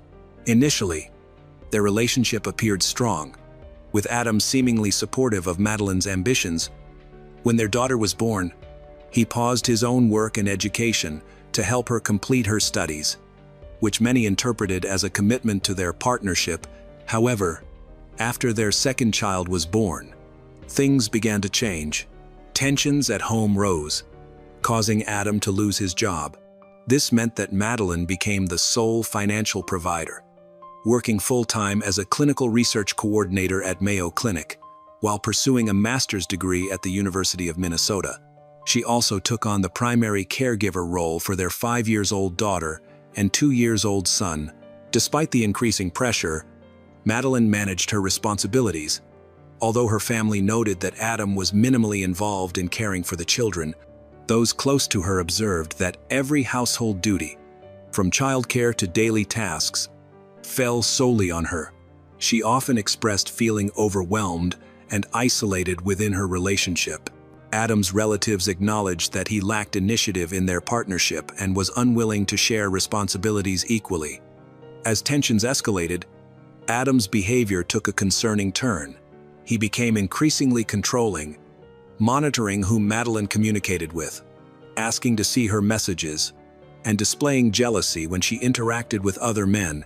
Over time, his behavior allegedly morphed into psychological manipulation and, as later revealed, physical aggression.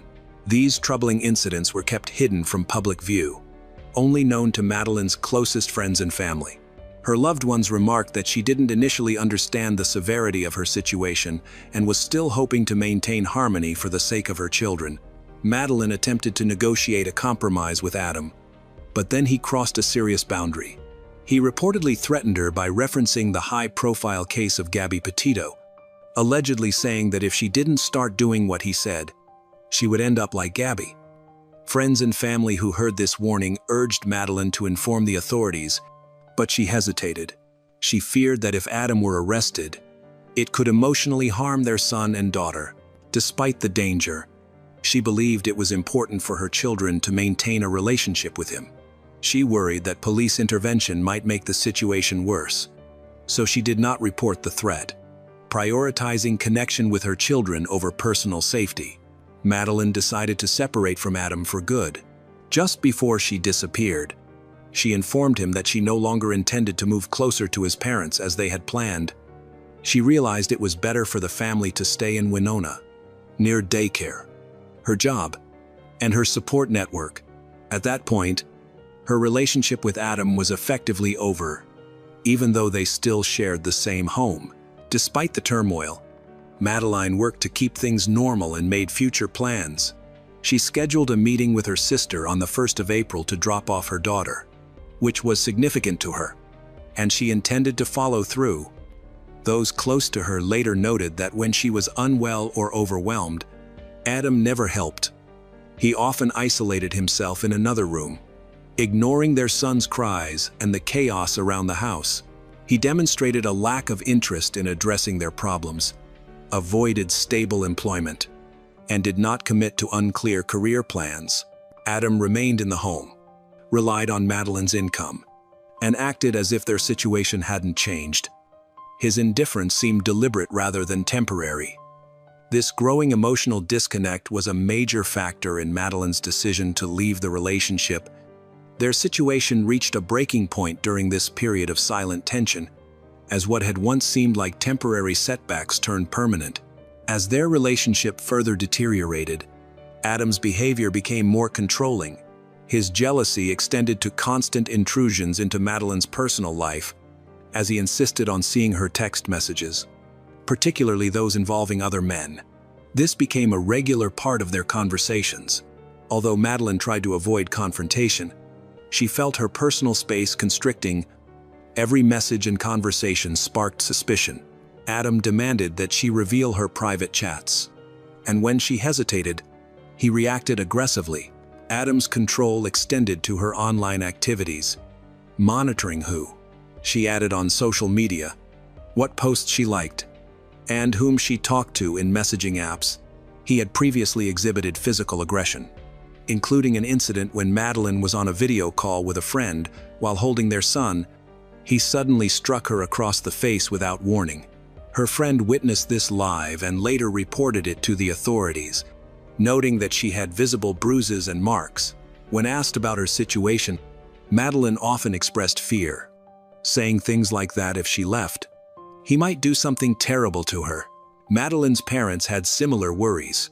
After a call from her seeking help during a conflict, they picked her up along with her children to keep them safe at their home, hoping she wouldn't return to a dangerous situation.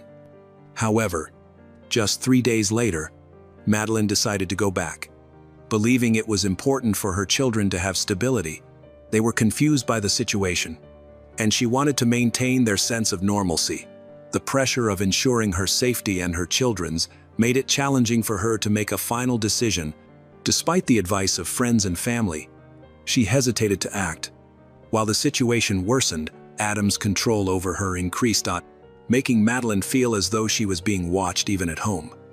She confided in her sister about how Adam would follow her around, monitoring her conversations and phone use. As the date of her disappearance approached, Madeline lost any illusions about her situation. Her effort to leave the relationship quietly while still allowing her children access to their father ended up complicating things. What started as a careful plan to regain her freedom ultimately led to a tragedy. Before the incident, Madeline had reconnected with Spencer Sullivan, a former college classmate, and their relationship gradually blossomed. Although they weren't living together and kept it discreet, Madeline's close friends knew about it. During the investigation, it emerged that they did not have any formal arrangements. However, Adam's reaction to this development was intense. He forbade Madeline from talking to Spencer when he was around and expressed his anger about their interactions. Madeline felt she needed to keep these changes secret. As Adam perceived any independence as a threat, Madeline was very careful about sharing her plans to move, telling only a very trusted group of people. She even requested that her mother and sister not discuss it openly. Fearing that any slip could reach Adam, Spencer respected her decisions and, after Madeline's disappearance, fully cooperated with law enforcement, providing an alibi that was confirmed and showing no evidence of involvement in the incident. Nevertheless, the fact that he was part of Madeline's life intensified the tension at home, as Adam sensed he was losing control.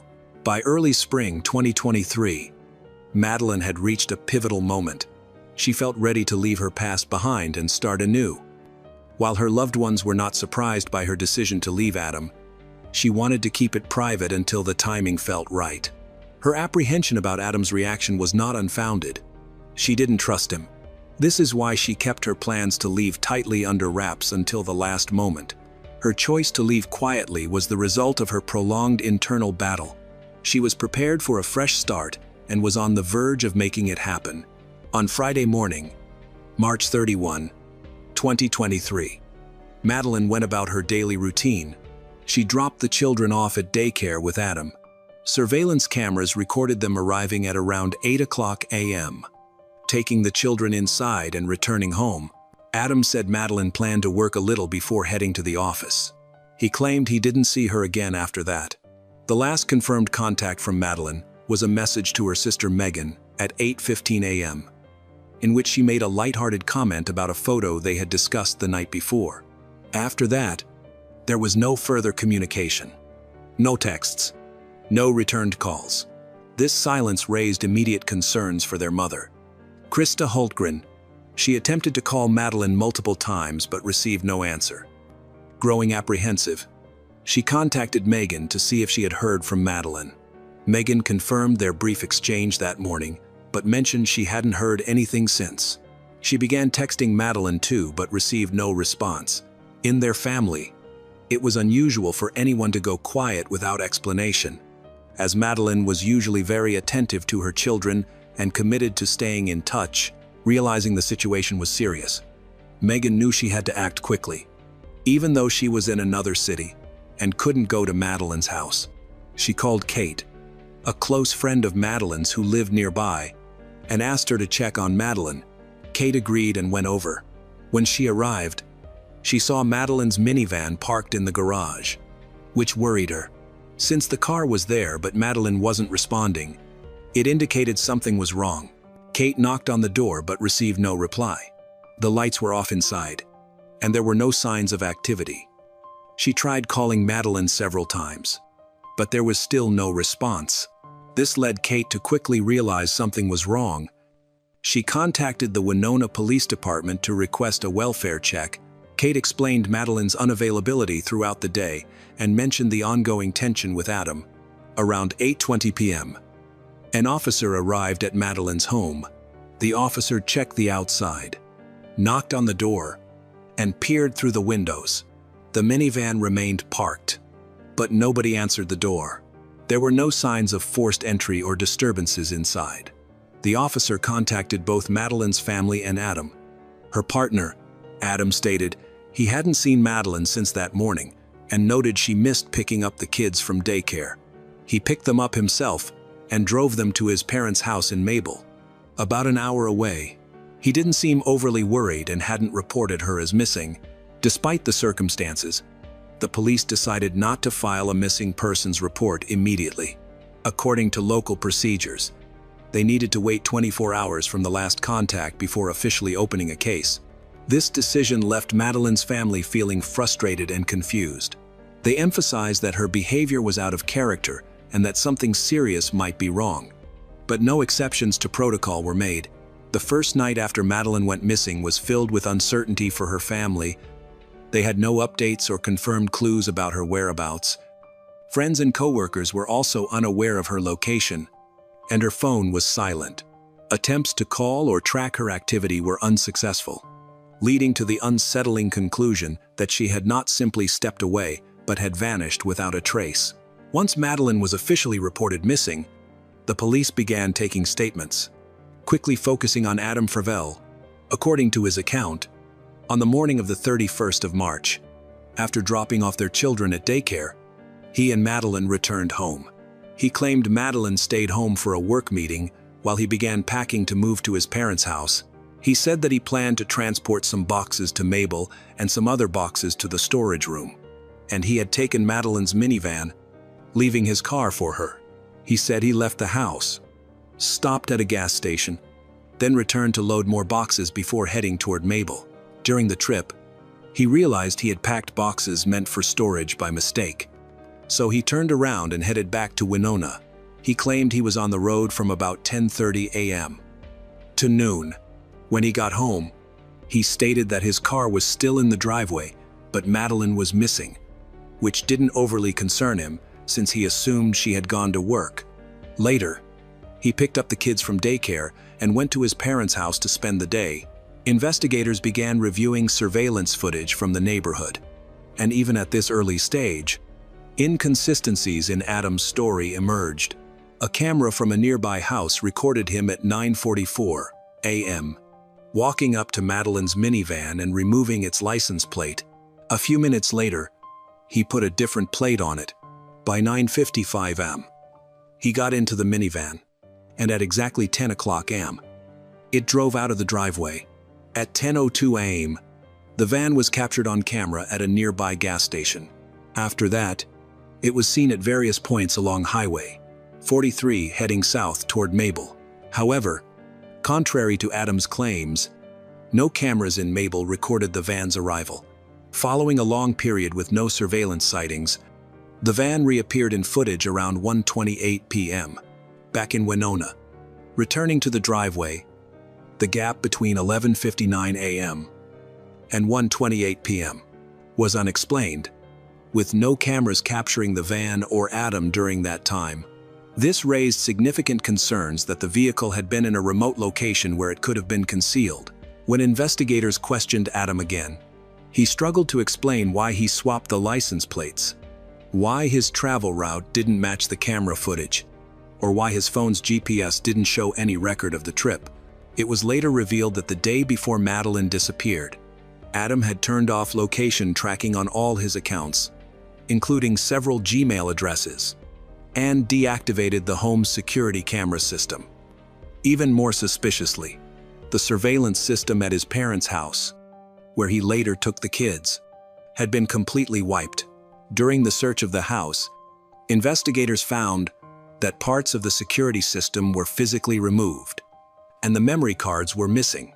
Adam couldn't clearly explain why this happened right around the time of Madeline's disappearance. He said it was part of preparations for a move. But given the circumstances, this explanation didn't make sense. Detectives suspected he was trying to erase any visual evidence of his actions. Increased concern arose from Adam's behavior after Madeline went missing. He did not participate in search efforts, showed no initiative in gathering information, avoided public statements, and distanced himself from the volunteers. Later, he claimed law enforcement advised him to stay away, a statement that officials later denied. These actions, removing security footage, switching license plates, disabling GPS tracking, painted a concerning picture. By this point in the investigation, it was clear that Adam's behavior did not align with that of a person genuinely worried about the disappearance of the mother of his children. While no charges had been filed yet, the investigation increasingly focused on him.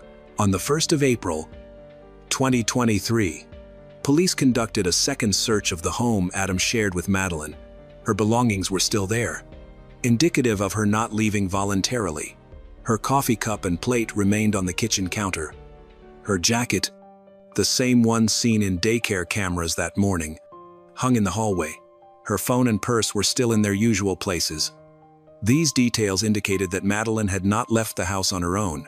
She would not have gone to work or anywhere else without essential items for communication and work.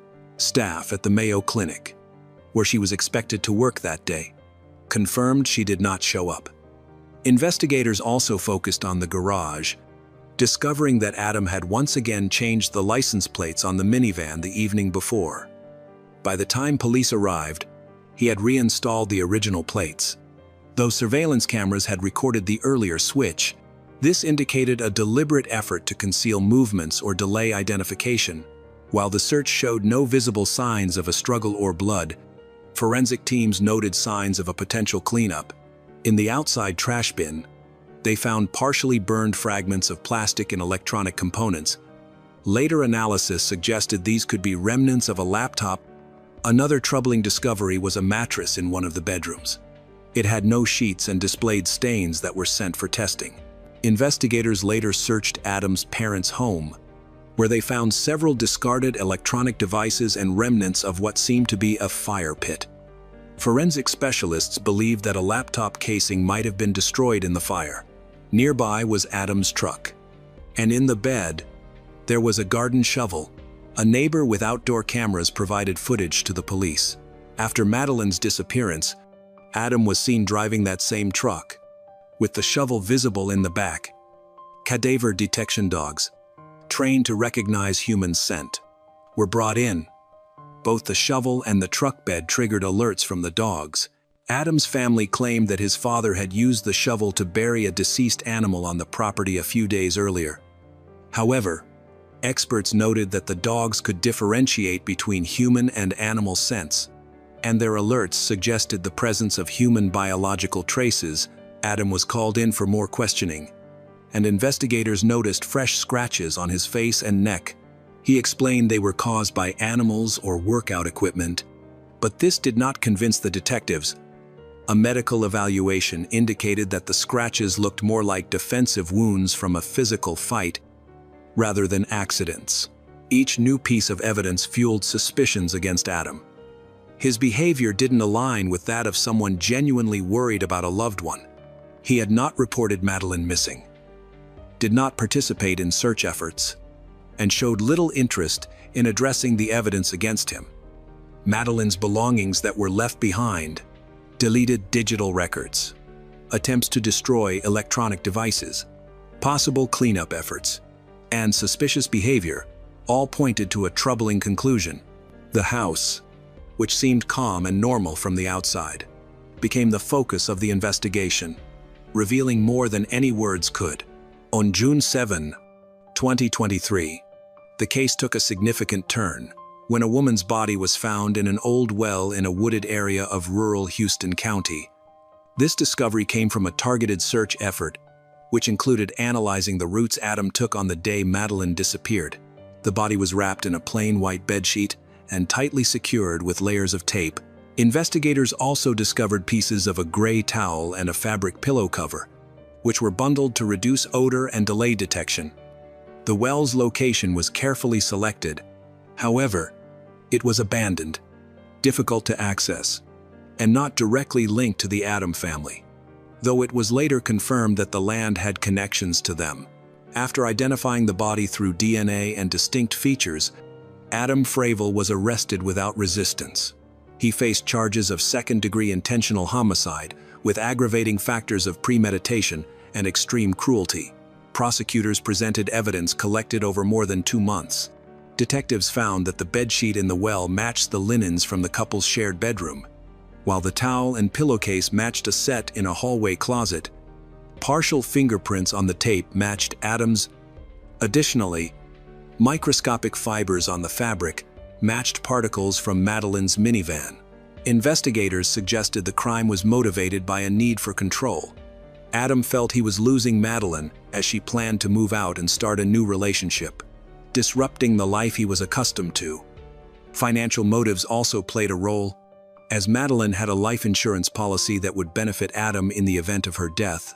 Lastly, her leaving would mean shared parenting duties, removing his leverage over her. Experts concluded that Madeleine died from asphyxiation, and the absence of struggle at the body location indicated the crime likely happened elsewhere, probably at her home. Psychological experts pointed out that such crimes are often committed by someone close to the victim, typically culminating from ongoing conflict, where violence is used as a last effort to regain control. After Adam Fravel's arrest, he refused to assist law enforcement. During questioning, he avoided direct inquiries, claiming he was tired or confused about the events. He did not confess to any wrongdoing. However, during preliminary hearings, the court concluded there was enough evidence to move forward with a full criminal trial. The judge mandated that he be held in custody without bail. 68 days after Madeleine went missing, critical truths began to surface through confirmed information. Initial fears and speculations evolved into concrete evidence, while nothing could bring Madeleine back. The investigation achieved its primary goal, uncovering what happened and identifying those responsible. With Adam in custody, the case progressed to the next difficult phase: the legal pursuit of justice. The accusations were based on various types of evidence, including objects found in his house, the connection between the discoveries in the well and his belongings, testimonies from witnesses, analyses from experts, along with a detailed history of his relationship with Madeleine. All of these factors combined to form a convincing narrative. During the preliminary hearings, Adam continued to deny any connection to the events. He claimed ignorance about how Madeleine's body ended up in the well and maintained that he would never harm her. His defense tried to question the investigation's validity, hinting at possible errors or misunderstandings. But public sentiment largely favored the prosecution. Amid these legal issues, Madeleine's family was engaged in a separate personal struggle. They sought custody of Madeleine's son and daughter, aiming to protect them from the influence of a father who is now facing serious criminal allegations. On November 7, 2024, a judge in Winona sentenced Adam Fravel, 30, for the murder of Madeline Kingsbury. Madeline's story serves as a powerful reminder of the importance of recognizing and addressing domestic abuse warning signs seriously. In Minnesota and beyond, people mobilized for change, starting foundations and holding demonstrations to prevent similar tragedies from occurring.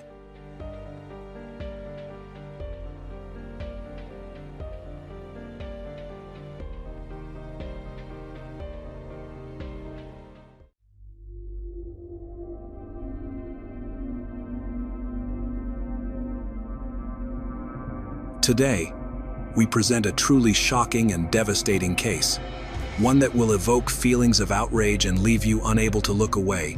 This is the kind of tragedy that forces us to ask, how far can obsession, jealousy, and the hunger for fame drive a person into darkness? This is no ordinary crime. It is a tale of toxic control, social media stardom turned rotten, and two innocent lives stolen in cold blood by the very man who should have offered love, protection, and safety. At the center of this case stands Ali Abulaban, better known to nearly 1 million TikTok followers as Jin Kid. To the world, he was a rising star, but behind the screen, he was a man consumed by paranoia, addiction, and an obsession so dangerous that it ended in murder. His estranged wife, Ana Abulaban, and her friend, Rayburn Barron, paid the ultimate price. Stay with us until the end of this video, as we piece together the life of Ali Abulaban, from his troubled childhood, to his rise on social media, and finally, to the chilling day when jealousy and rage erupted into cold-blooded murder. This is not just another true crime story. This is a harrowing descent into obsession, betrayal, and fame gone fatally wrong. A story you will never forget.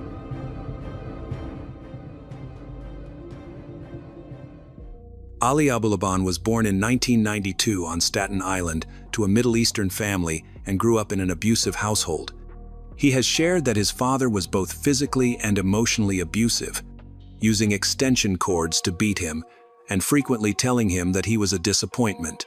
This trauma led to social anxiety and a strong need for validation from others. In 2013, at the age of 21, Ali joined the U.S. Air Force in search of direction in his life. He was stationed in Okinawa, Japan, where he met Anna, a woman who would significantly impact his life. Anna, born in 1993 in the Philippines, had moved to Japan with her stepfather, a Navy contractor. They first crossed paths when Ali was working as a gate guard and saw Anna arrive at the base with another serviceman. He was immediately taken by her confidence and magnetism, feeling that she embodied everything he wished he could be. They began a nightly Skype routine, and their relationship quickly developed. However, there was a hurdle. Anna was already married to another serviceman, Shah Torres. This news devastated Ali, as he often felt that just as they were growing closer, new challenges would arise. Despite the complications, Ali and Anna's bond deepened. However, things turned sour when Ali got into a physical fight with one of Anna's friends, which led to his discharge from the military in 2015. He returned to Virginia while Anna went back to the Philippines. Their lives took another unexpected turn when Anna discovered she was pregnant with Ali's child. Ali made it his mission to support her and their baby, working multiple jobs to save for her visa, which would allow her to come to the United States when their daughter Amira was born. Ali went to the Philippines. After 9 months, Anna's visa was approved, and she and baby Amira joined Ali in Virginia, initially living with his parents before getting their own place. Ali describes their time in Virginia as perfect. They bought a townhome, both found jobs at the same information technology company, and Ali pursued his dream of becoming a social media star. Anna supported his ambitions by helping with his video production and even doing his makeup for skits. They married on January 27, 2017, and to outsiders, their life seemed idyllic. By 2019, Ali was gaining popularity on social media. posting under the handle Jin Kid on platforms like TikTok, Instagram, and YouTube. His content featured celebrity impersonations, particularly a popular impersonation of Tony Montana from Scarface. Anna often appeared in these videos, either assisting with production or joining him on screen. However, this portrayal masked deeper issues in their relationship. Behind the scenes, cracks were forming. Ali became increasingly jealous and controlling, frequently accusing Anna of infidelity. He often insisted that she leave work early to soothe his unfounded fears. Family and friends became concerned, as they noticed Anna with unexplained bruises and overheard loud arguments. Despite the escalating situation, Anna assured her family that things would improve and that Ali had promised to change. Tragically, this is a common pattern in domestic violence. Victims often defend their abusers, clinging to the hope that their situation will get better. In February 2021, Anna persuaded Ali to move to San Diego for his career. She had friends there and loved the city's lifestyle and opportunities. They moved into a luxury apartment on the 35th floor of the Spire San Diego complex in the East Village neighborhood. However, the move marked the beginning of their relationship's deterioration. Both Ali and Anna started partying more, leading to Ali developing a severe cocaine addiction. His cousin, Louis Marinari, later reported that Ali openly used large amounts of cocaine in public places like restaurants and movie theaters.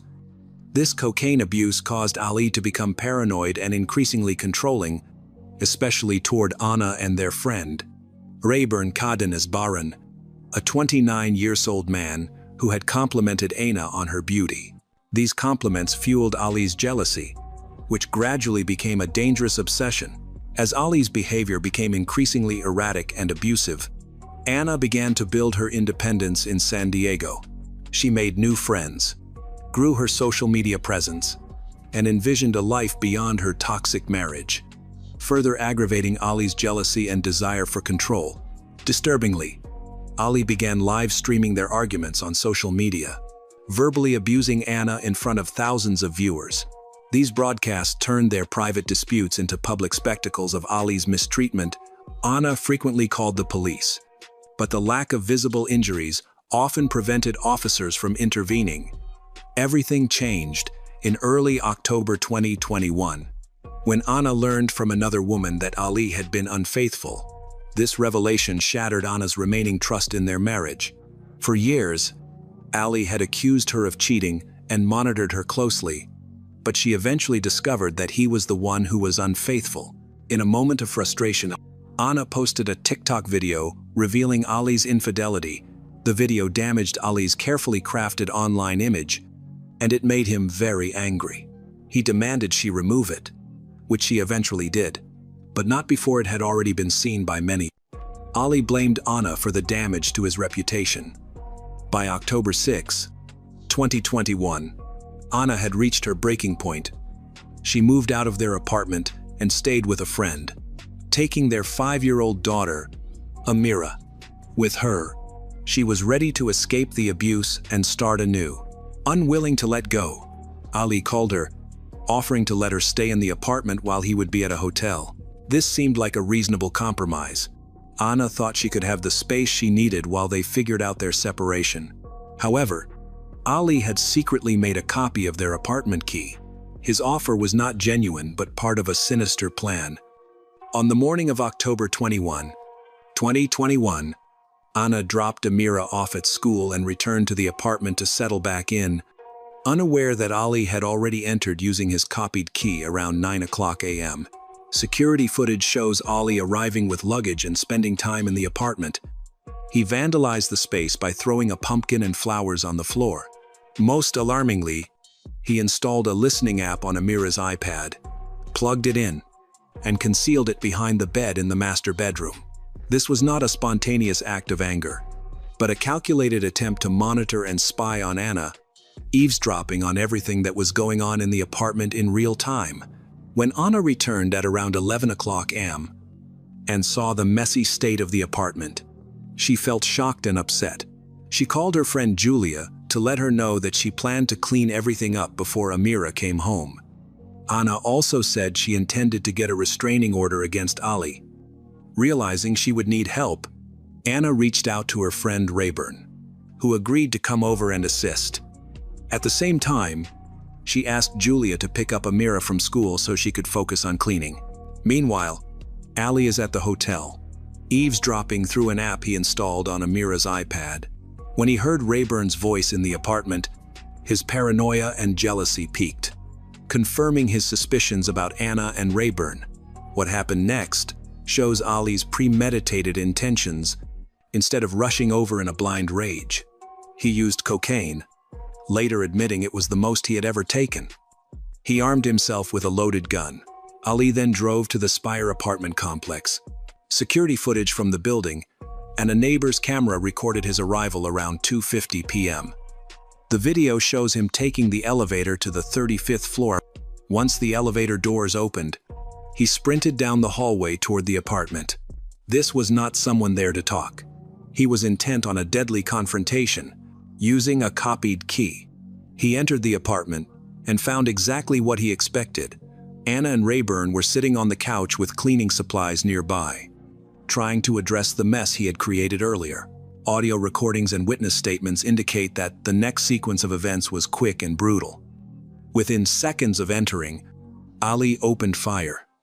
Gunshots were captured about 1 second after he entered the apartment.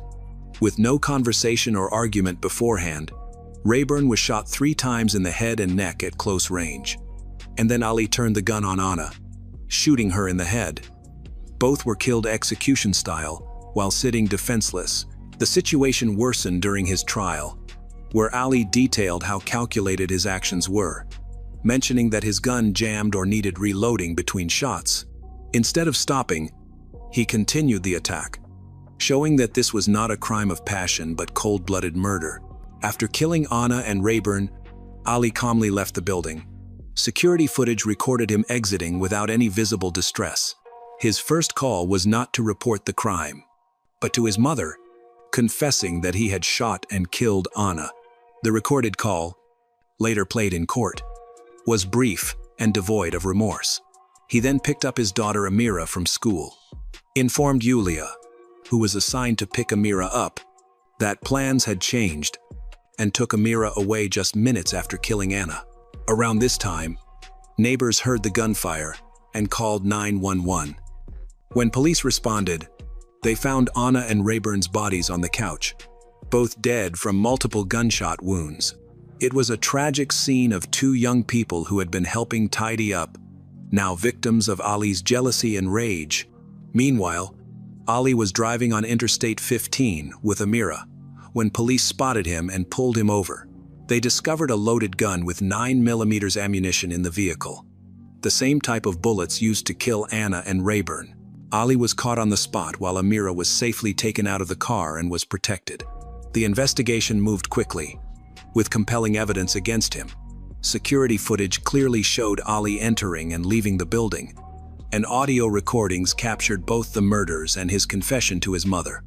Confirming his guilt, Ali faced 2 counts of first-degree murder, firearm enhancements, and special circumstances for committing multiple murders, which could result in the death penalty or life in prison without parole if convicted. Initially, Ali attempted to claim innocence. In a jailhouse interview, Ali denied confessing to the murders and could not explain why prosecutors claimed he did. He tried to present himself as a loving husband and father facing wrongful accusations. Ali expressed missing his family and his videos, which he described as everything he valued, and his baby. He spoke about his ambitions to become an actor, claiming he was close to getting a talent agent shortly before the murders. However, his story kept changing, raising concerns among those who interacted with him. Ali's cousin, Louis Marinari, recalled an incident just 3 days before the murders when he displayed a large bag of cocaine and boasted that he could do whatever he wanted without consequence. This revealed the sense of entitlement and narcissism he developed alongside his social media fame. The trial began in May 2024, with Deputy District Attorney Taryn Brast arguing that Ali was a controlling husband who killed Anna because she wanted to leave him. She informed the jury that Ali was so possessive of Anna that if he couldn't have her, no one could. The evidence against him was compelling, including security footage, audio recordings, witness testimonies, and his own admissions. The prosecution highlighted a listening device Ali had installed, suggesting that his actions were premeditated. The defense sought to argue for voluntary manslaughter, claiming Ali struggled with mental health issues, childhood trauma, and cocaine addiction. They suggested that Anna had given Ali false hope for reconciliation, which led to his snapping when he saw her with Rayburn. A significant issue was Ali's choice to testify over 3 days. He reversed his initial confession in which he admitted to killing Anna and Rayburn in a cocaine-fueled rage, and instead claimed self-defense, alleging that Anna had attacked him and reached for a gun. This new claim was easily disproven because both guns belonged to Ali, and forensic evidence indicated that both Anna and Rayburn were shot while seated on the couch, not during a struggle. The prosecution effectively undermined Ali's credibility. When prosecutor Taran Brast asked if he would agree that he had lied, Ali conceded that he had. He admitted to lying to others, and Taran asserted that he was lying about everything that day. This significantly damaged Ali's credibility. The sentencing hearing occurred on September 6, 2024, and was emotionally charged. The court allowed 6 family members of Anna and Rayburn to give victim impact statements before the judge delivered the sentence. Anna's sister was furious and condemned Ali for the dire consequences his actions had brought to their family. She regretted not knowing the full extent of the abuse her sister had suffered and said she would have intervened to take Anna and her daughter, Amira, away.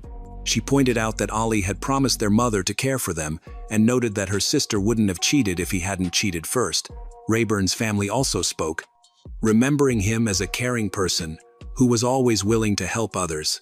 His sister Elizabeth Barron remarked that while their family was perceived as strong for surviving the tragedy, the reality was that it was the hardest experience they had ever faced, leaving many of them broken.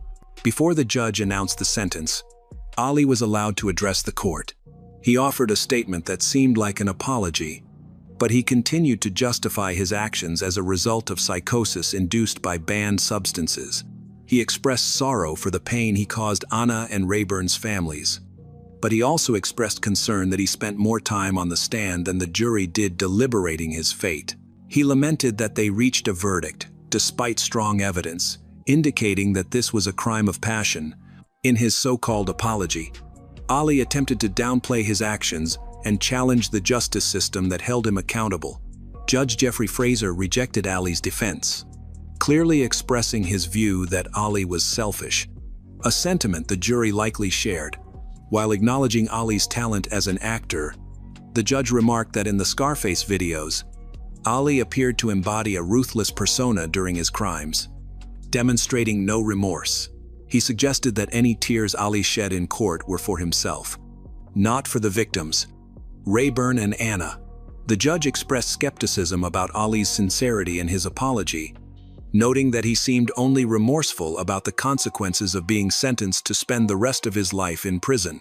The long-awaited moment arrived when Judge Jeffrey Fraser sentenced Ali Abulaban to 2 consecutive life terms without the possibility of parole, plus an additional 50 years to life for firearm-related enhancements. The judge firmly stated that Ali would die in prison and never regain his freedom. The courtroom erupted in applause, and it was reported that Ali mockingly joined in, showing his complete lack of remorse and understanding of the gravity of his actions. Anna Abulaban, only 28 at the time of her murder, was a devoted mother who was finally breaking free from years of abuse. Rayburn, aged 29, lost his life simply for assisting a friend, when Ali's jealousy turned deadly. Tragically, their 5-year-old daughter, Amira, was left without both parents, growing up with the knowledge that her father had murdered her mother.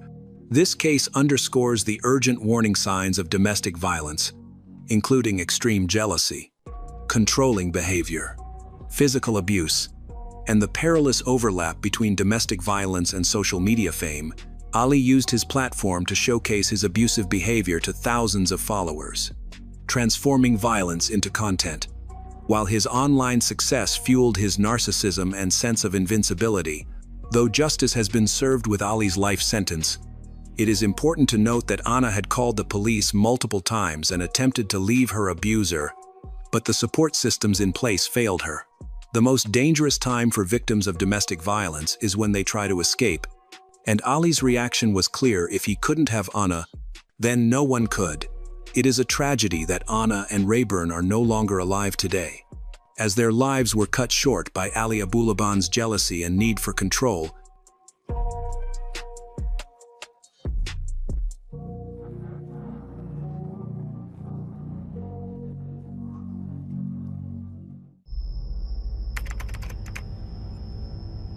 In life, finding a true friend is like grabbing a lifeline. Someone who stands by you through every storm, who protects your secrets, and who becomes your family when your own flesh and blood turn away. But what happens when that bond, the very trust that once saved you, transforms into the sharpest betrayal imaginable? Tonight's story isn't just about friendship, it's about a loyalty so twisted it became lethal, a trust so broken it ended in horror. At the center of the story is Misty Mayo, a young mother who thought she had found a sister in Christine Smith. However, she was faced with an unimaginable betrayal, and it ultimately cost her her life. Stay with us, because what you're about to hear is not just a crime.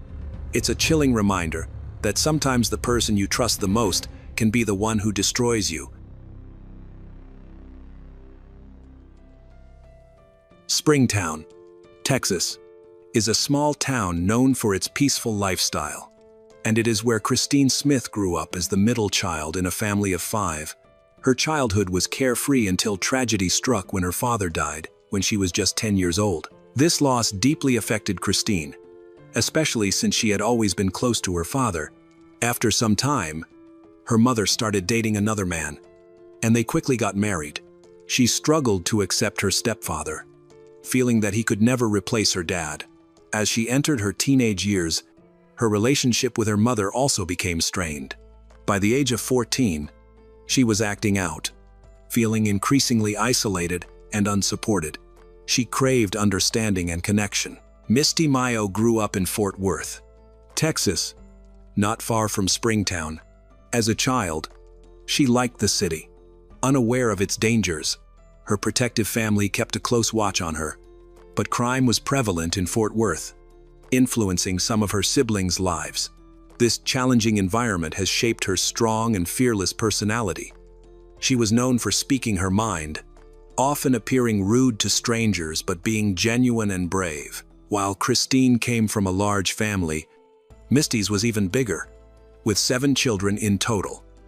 Being one of the youngest, Misty had to assert herself to be heard, which helped her build confidence. Her family eventually moved to Springtown, attracted by its quieter atmosphere, which was suitable for raising children. Misty adapted quickly to her new town and started attending high school, where she met Christine, who was a year younger. Despite being different, they became fast friends, spending all their free time together. Christine was calm and reserved, while Misty was bold and somewhat aggressive. However, their shared interests in music and fashion helped them bond, even dressing alike at times. As Christine's struggles with her stepfather intensified in high school, she decided to run away from home in early 1999. She confided in Misty, who supported her. They skipped school to plan their escape, but Misty's brothers found them and brought them back home. Christine continued to feel uncomfortable living with her stepfather, which led her to spend more time at Misty's household, where she was welcomed as a part of the family. Meanwhile, Christine's behavior deteriorated as she entered adolescence. She began dating a boy whom her family disapproved of, particularly due to his race. They believed she was trying to provoke them. Christine insisted that she loved him. At 15, she discovered she was pregnant while still in that relationship. When her family found out, they were furious, especially when she refused to have an abortion. Ultimately, they threw her out of the house. Christine turned to her best friend, Misty, for support during a challenging time. Misty's family welcomed Christine without any judgment about her pregnancy or personal life.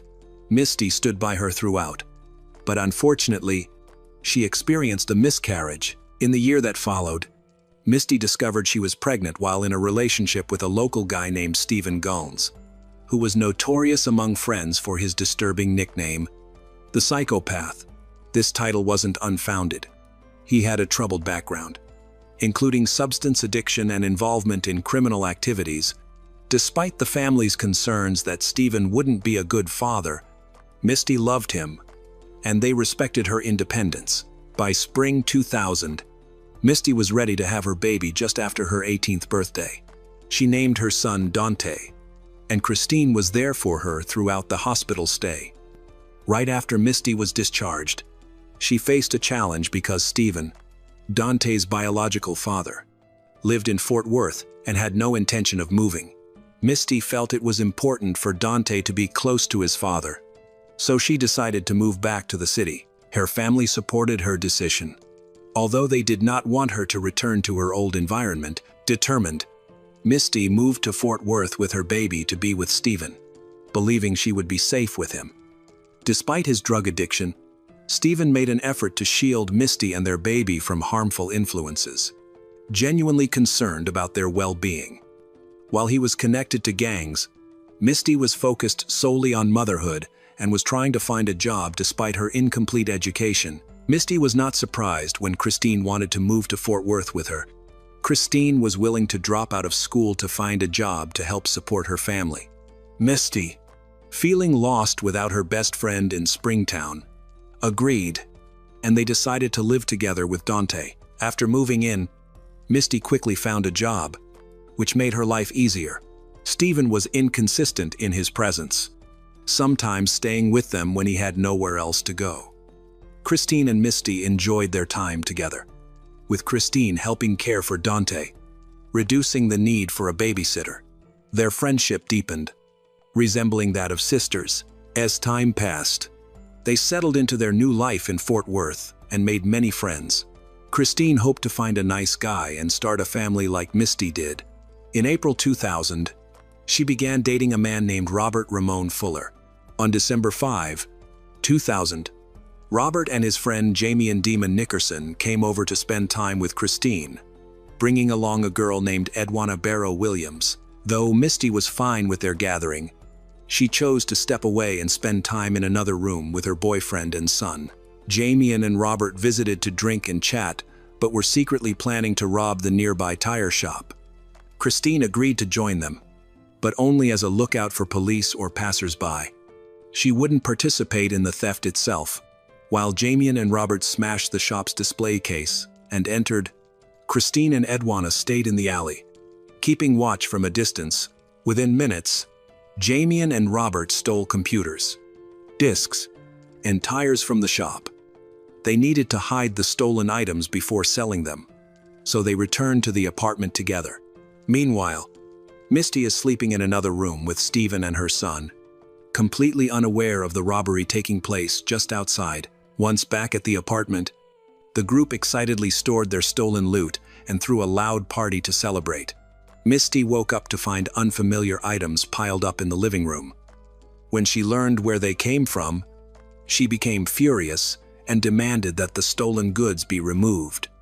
She didn't want to be an accomplice and feared for Stephen, her boyfriend, who had a troubled past with the law. They agreed to remove the items. Misty returned to bed, while Stephen stayed to help move the stolen goods. Unfortunately, despite Misty and Stephen's concerns, not everything was taken away. Stephen helped transport some of the items to Robert's car, but insisted on removing the rest. The group, however, had nowhere to store the items. They persuaded Stephen to let them keep the stolen goods in the apartment temporarily until they could sell them. The next morning, Misty saw the stolen items again and was angry. Although Stephen calmed her down, she was upset to learn that Christine was involved in the robbery. Misty couldn't understand how her calm friend could participate in something so wrong and just wanted everything to be resolved quickly. She was aware that using her apartment as a storage space for stolen goods could lead to severe consequences. The group's biggest issue, however, was witnesses to the crime. On December 6, while Misty was out grocery shopping, she saw police investigating the robbery scene and became worried. She feared being implicated in the crime. On her way back, she noticed police questioning witnesses who described 4 young men moving items into the same apartment building Misty had entered. Realizing how serious the situation was, she decided not to stay quiet. An hour after returning home, the police knocked on Misty's door. She didn't deny anything and let them in, where they quickly spotted the stolen items. Just then, Christine and Edwana arrived at the apartment, which proved advantageous for the detectives as they began questioning both girls. They matched the eyewitness descriptions. Edwana claimed she had never committed a crime and was only watching from the alley to alert them if she saw police. When the detectives questioned Christine next, she initially tried to protect Robert by misleading the police. However, they saw through Christine's lies and threatened to arrest Misty since the stolen items were found in her apartment. This prompted Christine to confess that Misty was innocent. She had been asleep with her son and boyfriend in another room, unaware of the theft. Christine also admitted, like Edwana, that she had acted as a lookout outside the tire shop. Christine chose to be completely honest and revealed that Stephen assisted in moving some of the stolen items, but she stressed that he was not involved in the robbery itself. This could create serious issues for Misty, as her boyfriend, Stephen, has a criminal history that could lead to him facing additional charges just for loading the stolen goods into Robert's car. Under Texas law, this action could be classified as a third-degree crime, punishable by 6 months to 2 years in prison if no one was harmed. Fortunately, because Christine and Edwana cooperated with the police, Stephen was not arrested after the interrogation. The police then went to Jamien's home. Meanwhile, Christine felt compelled to inform her boyfriend, Robert, about what was happening. He was with Jamien at the time. Christine and Edwana were immediately curious to know how law enforcement found out and why they were on the scene. They soon visited Robert to discuss the matter. Here, Jamien and Robert ask questions as if they are interrogating. Frustrated by the questions, Christine eventually left, which only led Jamien and Robert to suspect that she had informed the police. This suspicion escalated when Christine, as a atar, feeling anxious, told Jamien and Robert that the police had confronted them while they were at a mutual friend's apartment. After speaking with Christine and Edwana, Jamien and Robert became convinced that Misty was the one who reported them. Although it was unclear who initially called the police to investigate the tire shop, Edwana later confirmed it was Misty. Unbeknownst to her, Misty was in danger. She merely wanted to distance herself from the entire situation. Angry with Christine, Misty chose to unwind by going to dinner with her boyfriend, Stephen, on December 7, 2000. The following day, Misty discussed the robbery and its implications in a more casual atmosphere with friends. At 9:00 p.m. that evening, Stephen waited at a restaurant for Misty, who was unusually late. When he could no longer wait, he went to her apartment, only to find both her and their child missing. Faced with this unsettling situation, and knowing his friends were under investigation for robbery, he went to the police for help. Detectives quickly launched a search, but it yielded no leads. They first interviewed Misty's best friend, Christine. Hoping she could provide information on Misty's whereabouts, Christine recounted a bizarre story about Misty being attacked in an alley and fleeing with her 4-month-old son. However, Christine later changed her story, claiming she didn't know where Misty was, which raised suspicions. The police believed Christine was hiding something and continued pressing for the truth. Ultimately, after 8 days of keeping the secret, Christine's conscience compelled her to confess at the police station on December 15. She revealed that Misty was dead and assisted authorities in locating Misty's body in Shreveport, Louisiana. Christine led detectives to a field where they discovered human remains, partially destroyed by animals. This remains has been examined by forensic experts and confirmed to be that of Misty. She had suffered severe beatings, with multiple head and facial injuries. In addition to defensive wounds, the cause of death was determined to be strangulation. Christine provided a detailed account of the events. On the evening of December 7, she, Edwana, and Robert had plans to meet Stephen and Jamian for dinner. They intended to pick up Misty and her baby from her apartment and drove in Misty's car since the car used for transporting the stolen items was hidden. Christine, Edwana, and Misty sat in the back seat, while Jamian drove and Robert sat in the front passenger seat. Instead of going to the restaurant, the group steered toward a secluded park on the outskirts, while Christine was holding Misty's baby, Dante, on her lap. Jamian and Robert attacked her.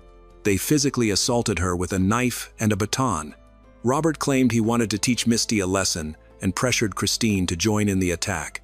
Eventually, out of anger towards her friend, Christine complied.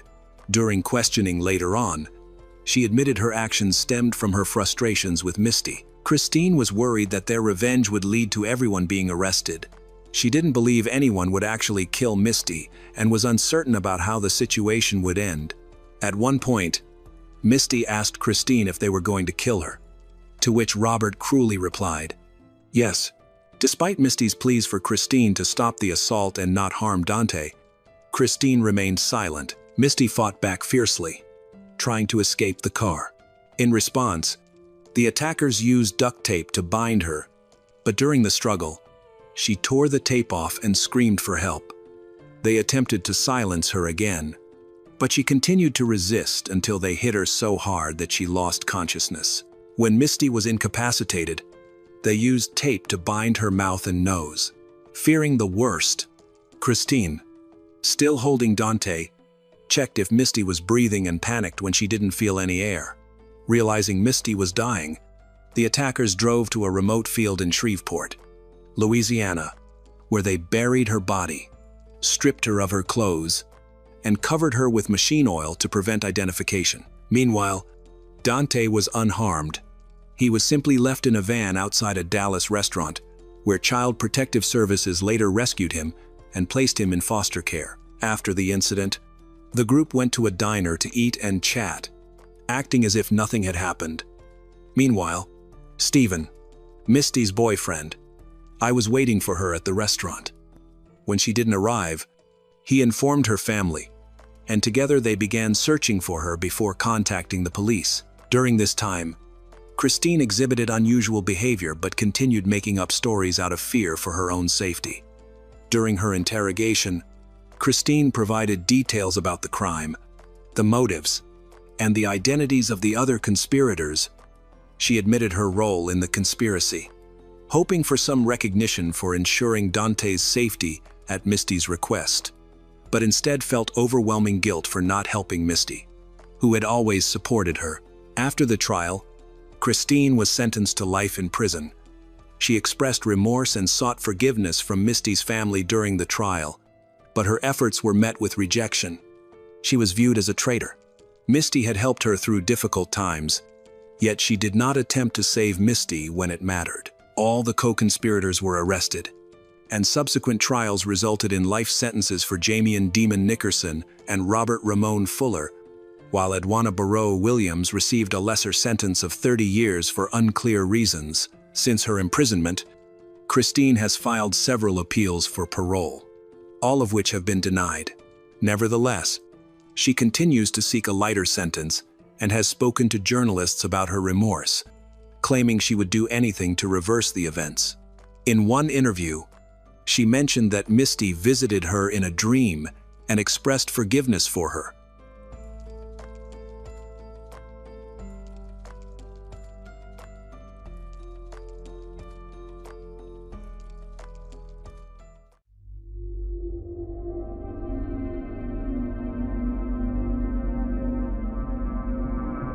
She was once a shining example of positivity, a young woman whose vibrant energy uplifted everyone around her. However, one summer night in Las Vegas, her bright spirit was tragically extinguished in an unimaginable way. What began as a quest for meaning and spiritual growth took a dark turn, leading her into a world filled with rituals, substances, and a man who claimed he could purify her soul. In the hours that followed, Her search for peace transformed into a horrifying nightmare. How did a woman celebrated for her kindness and inspiration find herself ensnared in a deadly ritual of spiritual cleansing? And who was the man whose appealing persona masked a far more sinister nature? Join us as we reveal the story of Herline, a journey of light overtaken by darkness and trust that led to tragedy. Herline was born in 1991 in Philadelphia, Pennsylvania. She grew up in a nurturing environment, surrounded by the love of her parents and sisters, outgoing and personable. She easily connected with others and was known for her supportive nature and positivity. From an early age, Herline was curious and eager to learn, especially about science and health. She enrolled in college to study biological sciences with hopes of a career in medicine or research. However, after graduating, she realized that working in a lab or an office was not her calling. Yearning for change, she made a bold move to Las Vegas, a city known for its many opportunities and bustling lifestyle. Las Vegas represented a fresh start for Herline. Shortly after her arrival, she developed a passion for fitness. Within months, her physical transformation was remarkable. She grew stronger, and her confidence soared.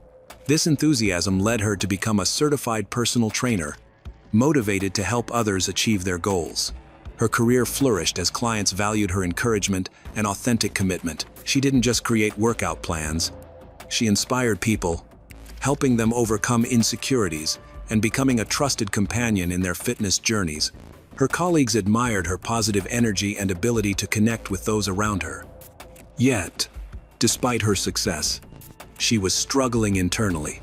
After moving to Las Vegas, Herline often contemplated the deeper meaning of life. This quest for understanding drew her towards spiritual practices. She explored alternative healing, meditation, and various philosophical views. The more she learned, the more captivated she became by concepts of inner balance, energy work, and unconventional perspectives on existence. This new interest introduced her to a different social group. Among them was someone equally enthusiastic about self-discovery. Their conversations focused on spiritual growth and the search for meaning. Initially, this was inspiring, but eventually, things began to shift. Armand had a captivating presence. Charismatic, confident, and articulate, he possessed an uncanny ability to engage others and make them feel understood, garnering attention. He exuded the impression of someone with profound life experiences and insights. He shared his ideas on energy, consciousness, and existence with those who sought answers. Herline found his philosophy intriguing. She believed that being in his company would enhance her exploration of deeper truths. Their discussions led to a closer bond, as they collaborated on methods to cleanse their minds, transcend personal barriers, and challenge societal norms. Eventually, Ash started introducing more radical concepts, claiming that traditional self-improvement techniques were limited. He argued that true enlightenment required stepping outside familiar boundaries, overcoming fear, and broadening one's perspective. He believed that genuine awareness could only be achieved by breaking mental restraints and venturing beyond conventional existence. This marked the beginning of their excursions. They traveled to remote areas, seeking solitude where they could disconnect from the outside world. In these quiet spaces, Herline began experimenting with new self-discovery techniques. Over time, these practices evolved. Restricted substances became a central part of the experience, and Herline was told they were crucial for reaching higher awareness and escaping the limitations of reality. Under their influence, she experienced altered states of consciousness, where sensations felt like steps toward a deeper truth. Initially, each session seemed like a journey to greater understanding, but eventually, the boundaries blurred. Her perception became unstable, and distinguishing between reality and illusion became increasingly difficult. While these experiences were intoxicating, they also distanced her from the world she once knew. At some point, this pursuit of harmony transformed into something different. Herline may not have realized how deeply involved she had become. But little by little, Her life was heading in an irreversible direction. Herlene and Ash quickly bonded, their relationship progressing rapidly. However, subtle warning signs began to appear over time. At first, they seemed minor, slight changes in his behavior that she overlooked. While Ash was often caring and affectionate, there were moments when he became distant and withdrawn, with unpredictable mood swings. Occasionally, he spoke with profound inspiration, as if sharing the universe's secrets with her. Other times, he grew irritable over trivial matters and would fall silent for long stretches. Sometimes, Ash would disappear completely, ignoring Herlene's messages and calls, only to return as if nothing had happened. He explained that he needed time to clear his mind and balance his internal energy. He claimed to sense other people's emotions, sometimes needing to isolate himself to escape their influence. Herlene tried to be understanding, but these absences left her feeling uneasy. Ash increasingly insisted that she needed to change her perspective, letting go of traditional beliefs. He argued that logic restricted people from unlocking their true potential, and urged her to trust her intuition and inner voice. As time passed, Ash's discussions became stranger. He spoke of higher beings and individuals connected to dark energy that hindered personal evolution. One unsettling claim was that something within Herlene needed purification. Ash insisted he could sense an imbalance in her energy field, which he claimed hindered her full awareness and true harmony. Ash's behavior became more erratic. Some days, he would say he could see her future or read her thoughts. Other days, he would express agitation, insisting she trust only him. These mood swings intensified. One day, he acted as an inspiring mentor. The next, he was withdrawn, irritable, and suspicious. He introduced the idea of rituals, claiming that ancient methods could remove internal barriers and lead to enlightenment. He asserted these special ceremonies were essential for truly comprehending life. Initially, Herlene viewed this merely as another philosophical idea, but gradually Ash encouraged her to participate in these practices. He told her it was necessary and that she needed to stop fearing the unknown. He insisted that complete trust in him was required for her to achieve true harmony.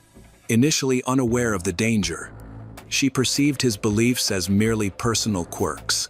However, it became clear over time that his views were influencing his behavior and impacting their relationship. He increasingly demanded that she trust him entirely, listen only to him, and never question his methods. On the evening of July 15, 2020, Herlene and Ash were in his apartment in Las Vegas. They had planned to spend the evening on a spiritual cleansing session. Conversations about reaching higher states of consciousness had been ongoing. And now, according to Ash, the time had come to eliminate all inner barriers. As part of their preparation, Ash insisted on using restricted substances, believing that only under their influence could one achieve clarity and connect with true reality. Although Herlene was hesitant at first, she eventually agreed. It wasn't her first experience with these substances, but this time felt different. The dosage was higher than usual. Within minutes, Herlene began to have intense hallucinations. The space around her warped, familiar objects distorted, and sounds came in unsettling waves. Her grip on reality was slipping. As these effects increased, Ash became more agitated. He spoke quickly, claiming he could see beyond the physical world and was uncovering deeper truths. Meanwhile, Herlene was struggling. Her visions did not bring her peace, but instead increased her anxiety. She wanted to focus, but her body felt unresponsive. Ash's behavior became increasingly erratic. He approached Herlene and insisted he sensed something unnatural within her. His voice turned sharp, and his gaze was intense. He claimed dark energy surrounded her and insisted she needed to be cleansed. When Herlene tried to argue, the tension escalated further. Ash accused her of resisting the process and claimed she was blocking the release of negative energy. Frustration filled his voice as he repeated that he felt something dark inside her that needed to be expelled. His unsettling words only made the situation worse.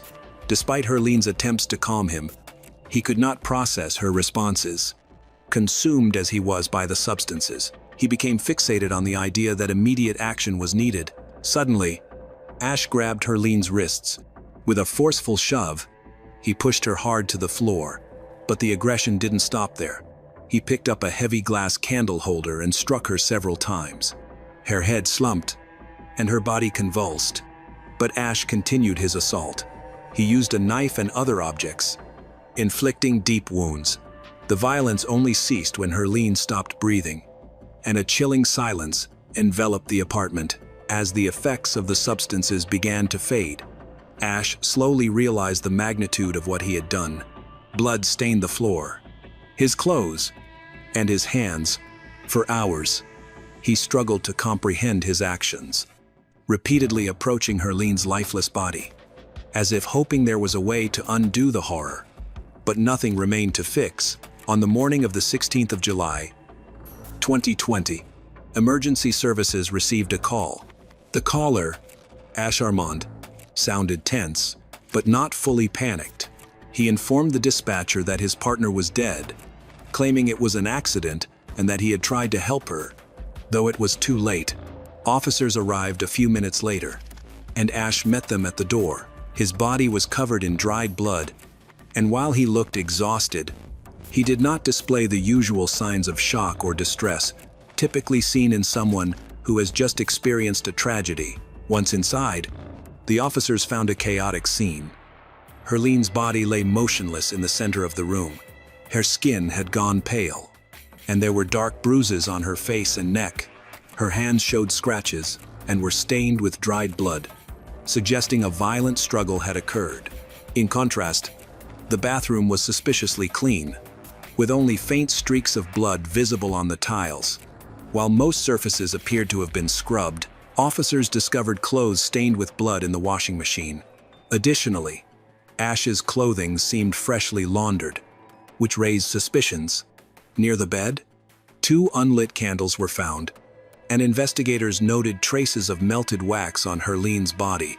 On the nightstand, investigators discovered 2 knives, a kitchen knife and a folding utility blade, both with dried blood on them. This suggested someone had attempted to hide what had happened. A suitcase near the entrance revealed personal items, cash, and documents, indicating Ash might have been getting ready to leave the scene but either changed his mind or ran out of time. During questioning, Ash's statements were inconsistent. He claimed to have no memory of the events, but then said Herlene attacked him first, and he acted in self-defense.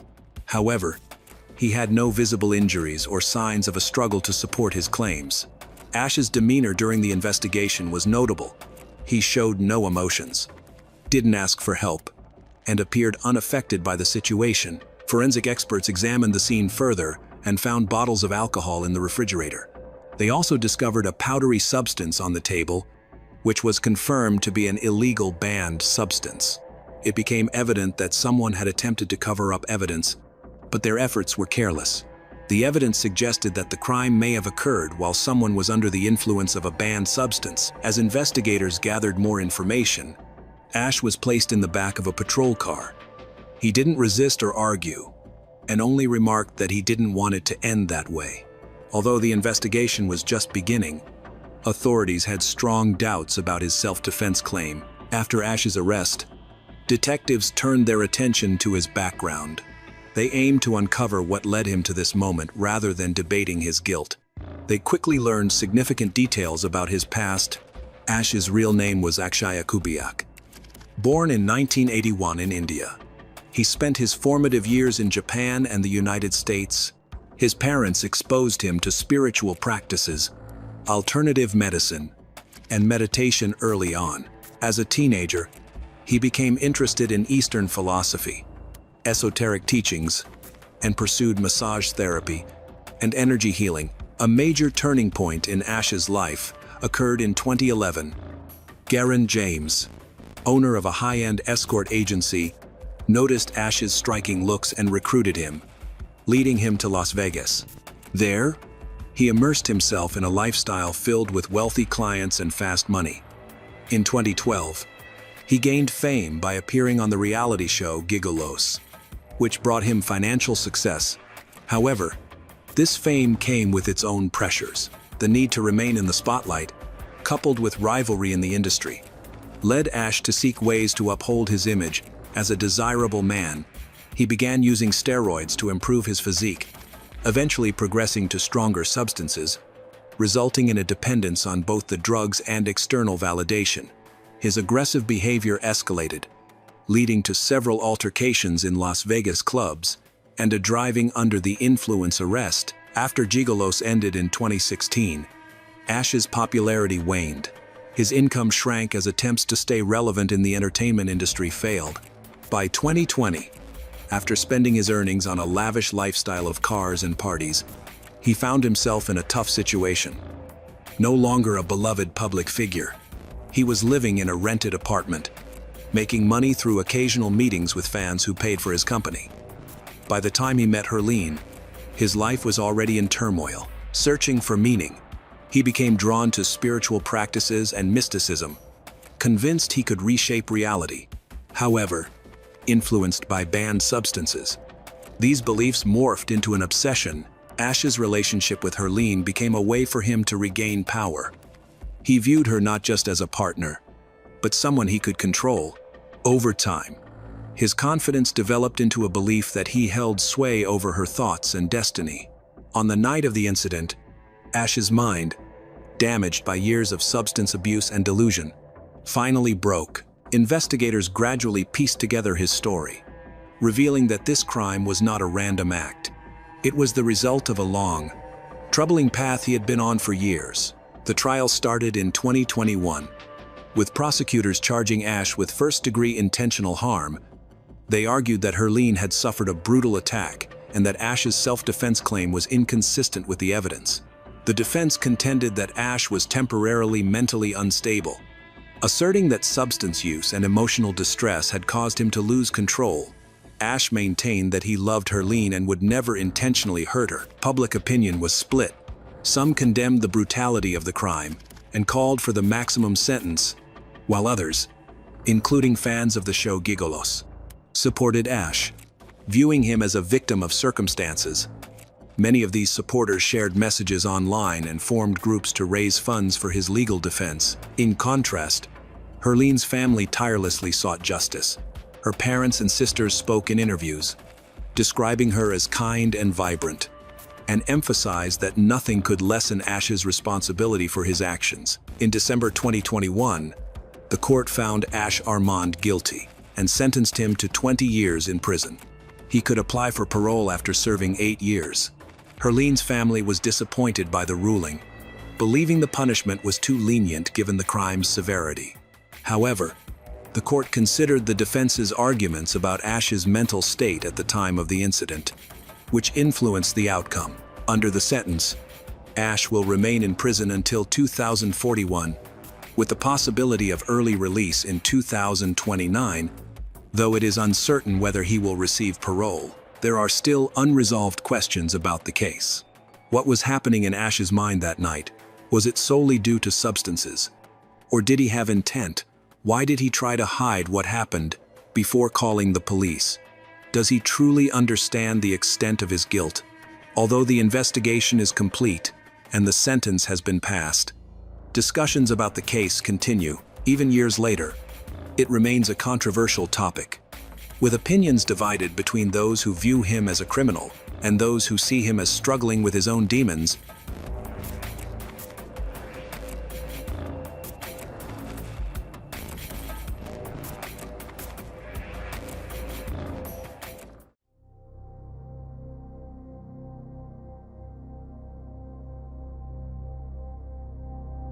On December 1, 1991, a quiet afternoon at a small coffee shop in Woodbury was suddenly broken by a loud noise in the restroom.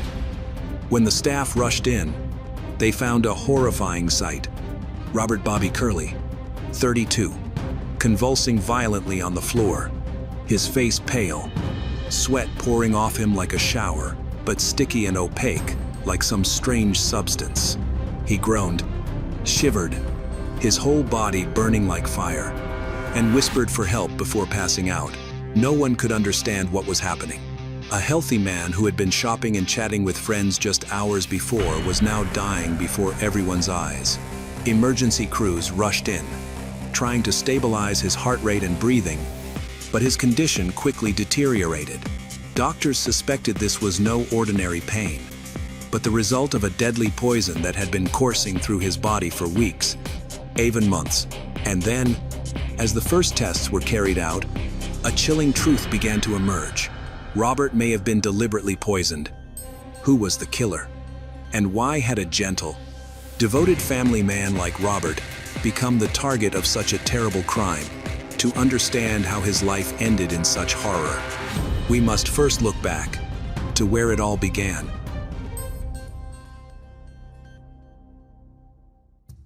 Robert Bobby Curley was born in 1959 in Ireland, and his family later relocated to Woodbury, Pennsylvania, United States of America, a town primarily engaged in coal mining. His father was a builder who started his own contracting business, and from a young age, he involved Robert in various projects. Robert's mother was a homemaker who raised the children and volunteered at the local church. Growing up, Robert experienced a modest but nurturing and loving environment. As a child, he learned the value of hard work and family. He showed a keen interest in electrical engineering early on. By the time he could hold a screwdriver, he was taking apart and reassembling household appliances. However, his enthusiasm for technology led to some mishaps. At 10, while trying to make a lamp from scrap materials, he nearly set the house on fire. This incident became a part of the family's stories, highlighting his early fascination with electronics. His parents were very proud of him. During his school years, Robert was actively involved in the school's theater group, focusing on lighting and equipment rather than acting. He excelled academically, particularly in the sciences. As a teenager, he started working part-time at a local electronics repair shop. After graduating high school in 1977, he enrolled in a technical college while continuing to work in various electrical engineering workshops, which allowed him to apply his theoretical knowledge. In the late 1980s, Robert's hard work led him to become a certified electrician. He secured a position at a large contracting company in Woodbury, where his attention to detail distinguished him from his peers. This dedication earned him the trust of management, and he was regularly assigned to challenging projects. Despite being somewhat absent-minded, Robert gradually became a mentor to novice electrical fitters. However, he is not content with his current role and has bigger aspirations. He dreams of starting his own business, specializing in complex electrical work, and plans to expand across the United States. Work wasn't Robert's only passion. Family was equally important. He maintained a close bond with his family, especially with his younger sister, Angela, who became a schoolteacher. Her outgoing personality balanced Robert's more reserved nature perfectly. They upheld a cherished family tradition of Sunday dinners at their childhood home, a practice they continued until the end. In 1989, Robert met Joanne at a party with his colleagues. Joanne was an intelligent woman who worked in finance. They found they had a lot in common early on and quickly developed a bond. They complemented each other well. Joanne's organization skills balanced Robert's meticulous but sometimes absent-minded nature. Joanne had lost her husband in a tragic car accident and had received $1,700,000 in compensation. She also had a daughter from a previous marriage, and Robert got along well with both mother and daughter. They planned to adopt in 1990 and decided to get married. Joanne was fully supportive of Robert's dreams. Robert, passionate about starting his own company, volunteered frequently to help others, especially elderly individuals, by offering services like wiring and minor repairs without charge. He set up a workshop in the basement of their home to work on his ideas. By 1991, Robert's life seemed promising and smooth, but as autumn approached, he began experiencing unusual symptoms. He suffered from headaches, nausea, and fatigue that he couldn't explain.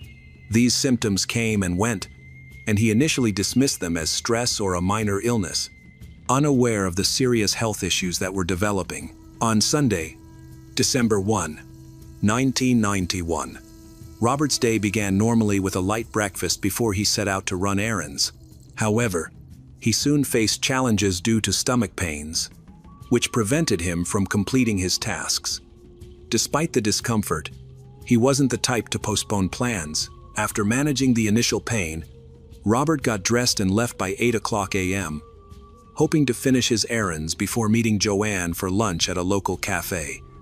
While shopping at a grocery store that morning, a store clerk recognized Robert and noticed he seemed a bit more absent-minded and unwell than usual. Although she could see he was not himself, she did not intervene. Robert continued with his day. Around half an hour later, he went to a hardware store, where he bought home improvement supplies. There, he ran into his friend Kevin. Kevin observed that Robert appeared unusually pale. Robert shrugged it off, attributing his condition to a mild upset stomach and general fatigue that had been affecting him for several days. After a brief conversation, they parted ways, although Kevin couldn't shake the feeling that something was wrong with Robert, which was uncommon for him. At 9:30 a.m., Robert returned to his car to head downtown. He made a quick call to his younger sister, Angela, to mention that he wasn't feeling well.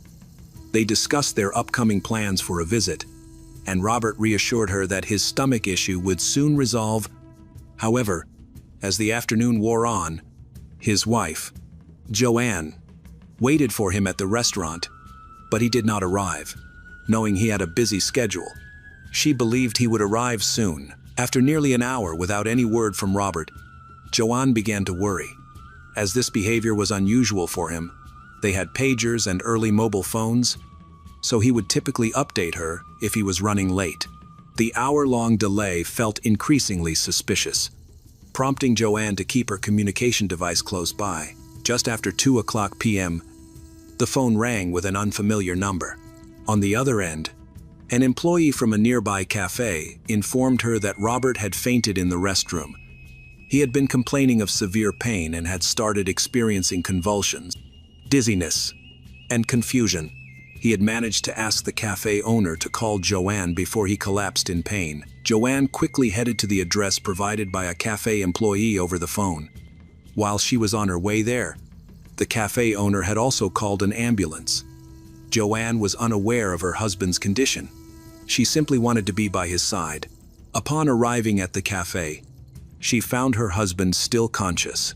They provided him with first aid, moved him out of the restroom, and seated him at a table. Joanne noticed he was drenched, but the liquid on his skin didn't seem like regular sweat. It was sticky and cloudy, which was alarming. Nobody understood what was happening. Robert had a high fever.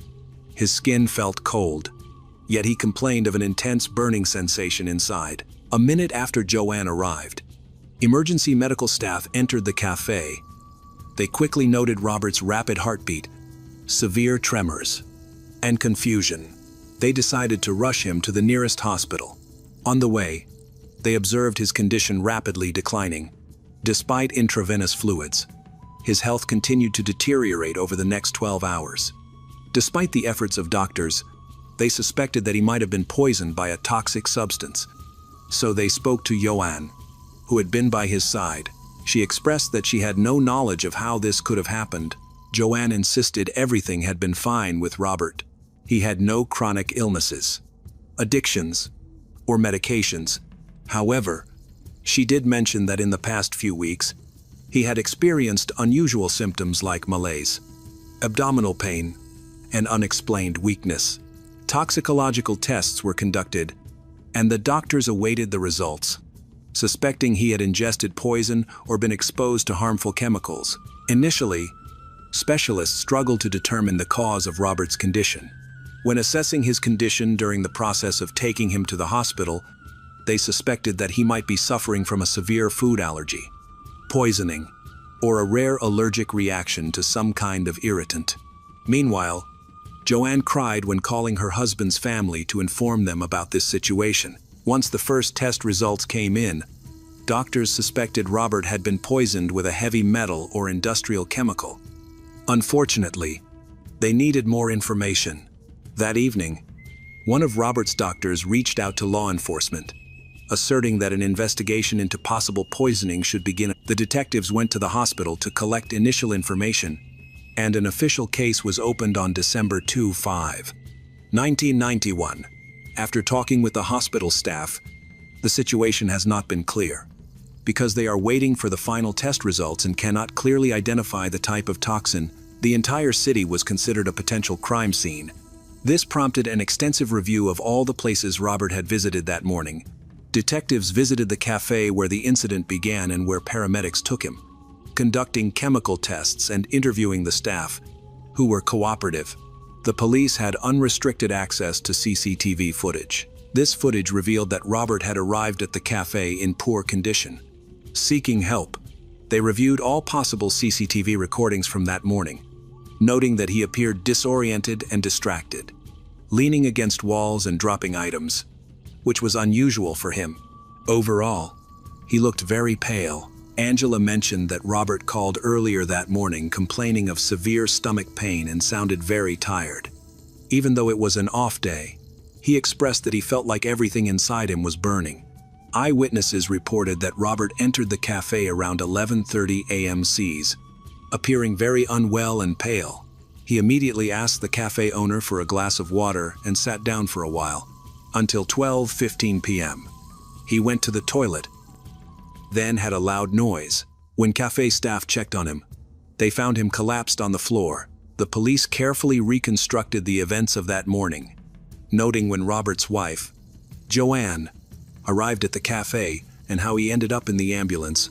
After analyzing what occurred up to his arrival at the emergency room, they found no evidence of him having come into contact with any dangerous substance. They interviewed his wife, Joanne, who appeared taken aback by the possibility of being accused. Once she understood the nature of the suspicion, she became upset but remained cooperative. Joanne explained that Robert was an electrical engineer who often worked with various chemicals, but to her knowledge, none of those were hazardous. Furthermore, they chose not to keep any medications at home because they do not have small children or pets. The detectives then expanded their investigation, thoroughly checking places Robert had visited. Conversations with store employees confirmed there were no safety concerns. They also looked into Robert's recent purchases but found nothing suspicious. By the following morning, they determined that Robert had been poisoned with a toxic substance commonly found in rat poisons and used in manufacturing. However, the use of this substance has been strictly controlled for many years, so the possibility of accidental exposure was ruled out. This led investigators to speculate that Robert's poisoning was intentional. As news of the incident spread, local media began reporting on Robert, a respected electrician. Interviews with neighbors and family revealed no indication that he had any enemies. In the meantime, rumors circulated that Robert's ambition to start his own business might have angered competitors. Both law enforcement and Robert's family cautioned against baseless gossip. As the investigation initially stalled, the local sheriff reached out to the Federal Bureau of Investigation for assistance, knowing they would be better equipped to trace the substance. The complexity of the case arose from the fact that small amounts of this toxic compound could be found in some rodent poisons and technical reagents, making it easily obtainable. For an effective poisoning like Robert's, however, it would require prolonged, systematic exposure. This reinforced the belief among investigators that the perpetrator was someone close to Robert, who could administer the poison without raising suspicion. Despite thorough scrutiny of Robert's immediate circle for signs of conflict, deaths, or romantic entanglements, nothing significant emerged. The case took a turn when detectives examined Robert's workplace, where they discovered a small metal container in his toolbox that had traces of the poison. This raised new questions. Why would an experienced engineer carry poison? And was the container deliberately contaminated and planted by someone else? Attention then shifted to Joanne, as a workshop acquaintance recalled an unusual incident. A few weeks before the poisoning, she had unexpectedly brought lunch to Robert at work. This drew suspicion and made Joanne a prime suspect.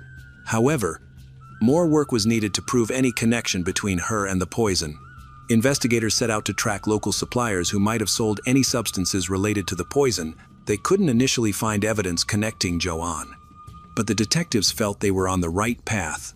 Meanwhile, the motive for Joanne to poison her husband remained unclear. An investigation into Joanne's financial activities and digital records, including phone calls and computer usage, began afterwards. It was discovered that 6 months prior, Joanne had taken out a life insurance policy for $300,000 in Robert's name, naming herself as the sole beneficiary. Additionally, her credit card records revealed that she purchased chemicals in a nearby county about a month before Robert was poisoned. These purchases included industrial cleaning products that might contain the harmful substance involved. Complicating matters, the chemical supply store had poor records of its transactions, which delayed the investigation. The prosecutor's office was cautious about filing charges due to the complexity of the case, which required solid proof. Meanwhile, Robert was fighting for his life in the hospital, and doctors were struggling to keep his condition stable. He experienced hair loss, a symptom of a lethal dose of poison, and suffered from intermittent neurological attacks. Large doses of medication were needed to alleviate his pain, but he only briefly regained consciousness, often mumbling incoherently. He occasionally spoke of his wife, expressing his love for her. But these moments weren't enough for investigators to gather crucial information about how he might have ingested the poison. Joanne's behavior drew increasing scrutiny. Although she initially gave numerous interviews, her frequent public appearances began to appear suspicious as her answers started to contradict each other. Under growing suspicion from journalists, Joanne tearfully insisted that she would never harm her husband. In response, police sought the assistance of psychiatric experts to analyze her interviews for any signs of deception. Weeks passed, and Robert's health deteriorated further, leading him into a coma. Meanwhile, Joanne faced mounting suspicions. While some neighbors characterized her as a kind person, others believed that there were deeper issues in her marriage. One day, Joanne brought pizza and iced tea to the hospital, which Robert ate before his condition worsened significantly. In his final moments, he confided in a nurse that he suspected his wife was involved in the poisoning. But it was too late. After nearly a month of suffering, Robert passed away on December 27, 1991, transforming the investigation into a murder case. With the escalation to murder charges, police seized a suspicious metal container containing traces of harmful substances, as well as Joanne's computer. Investigators found that Joanne had been frequenting online forums discussing heavy metal toxins and poisoning methods. The pizza and iced tea she brought were also found to contain a dangerous substance, leading authorities to conclude that the similarities couldn't be coincidental. In February 1992, based on the gathered evidence, a warrant was issued for Joanne's arrest. She was charged with first-degree murder and intentional poisoning of her husband, yet she remained surprisingly composed. The trial was set for the fall of that year, during which Joanne attempted to obscure her involvement by taking small amounts of poison herself and even administering it to her daughter, hoping to divert suspicion onto her husband's co-workers, who lacked any motive.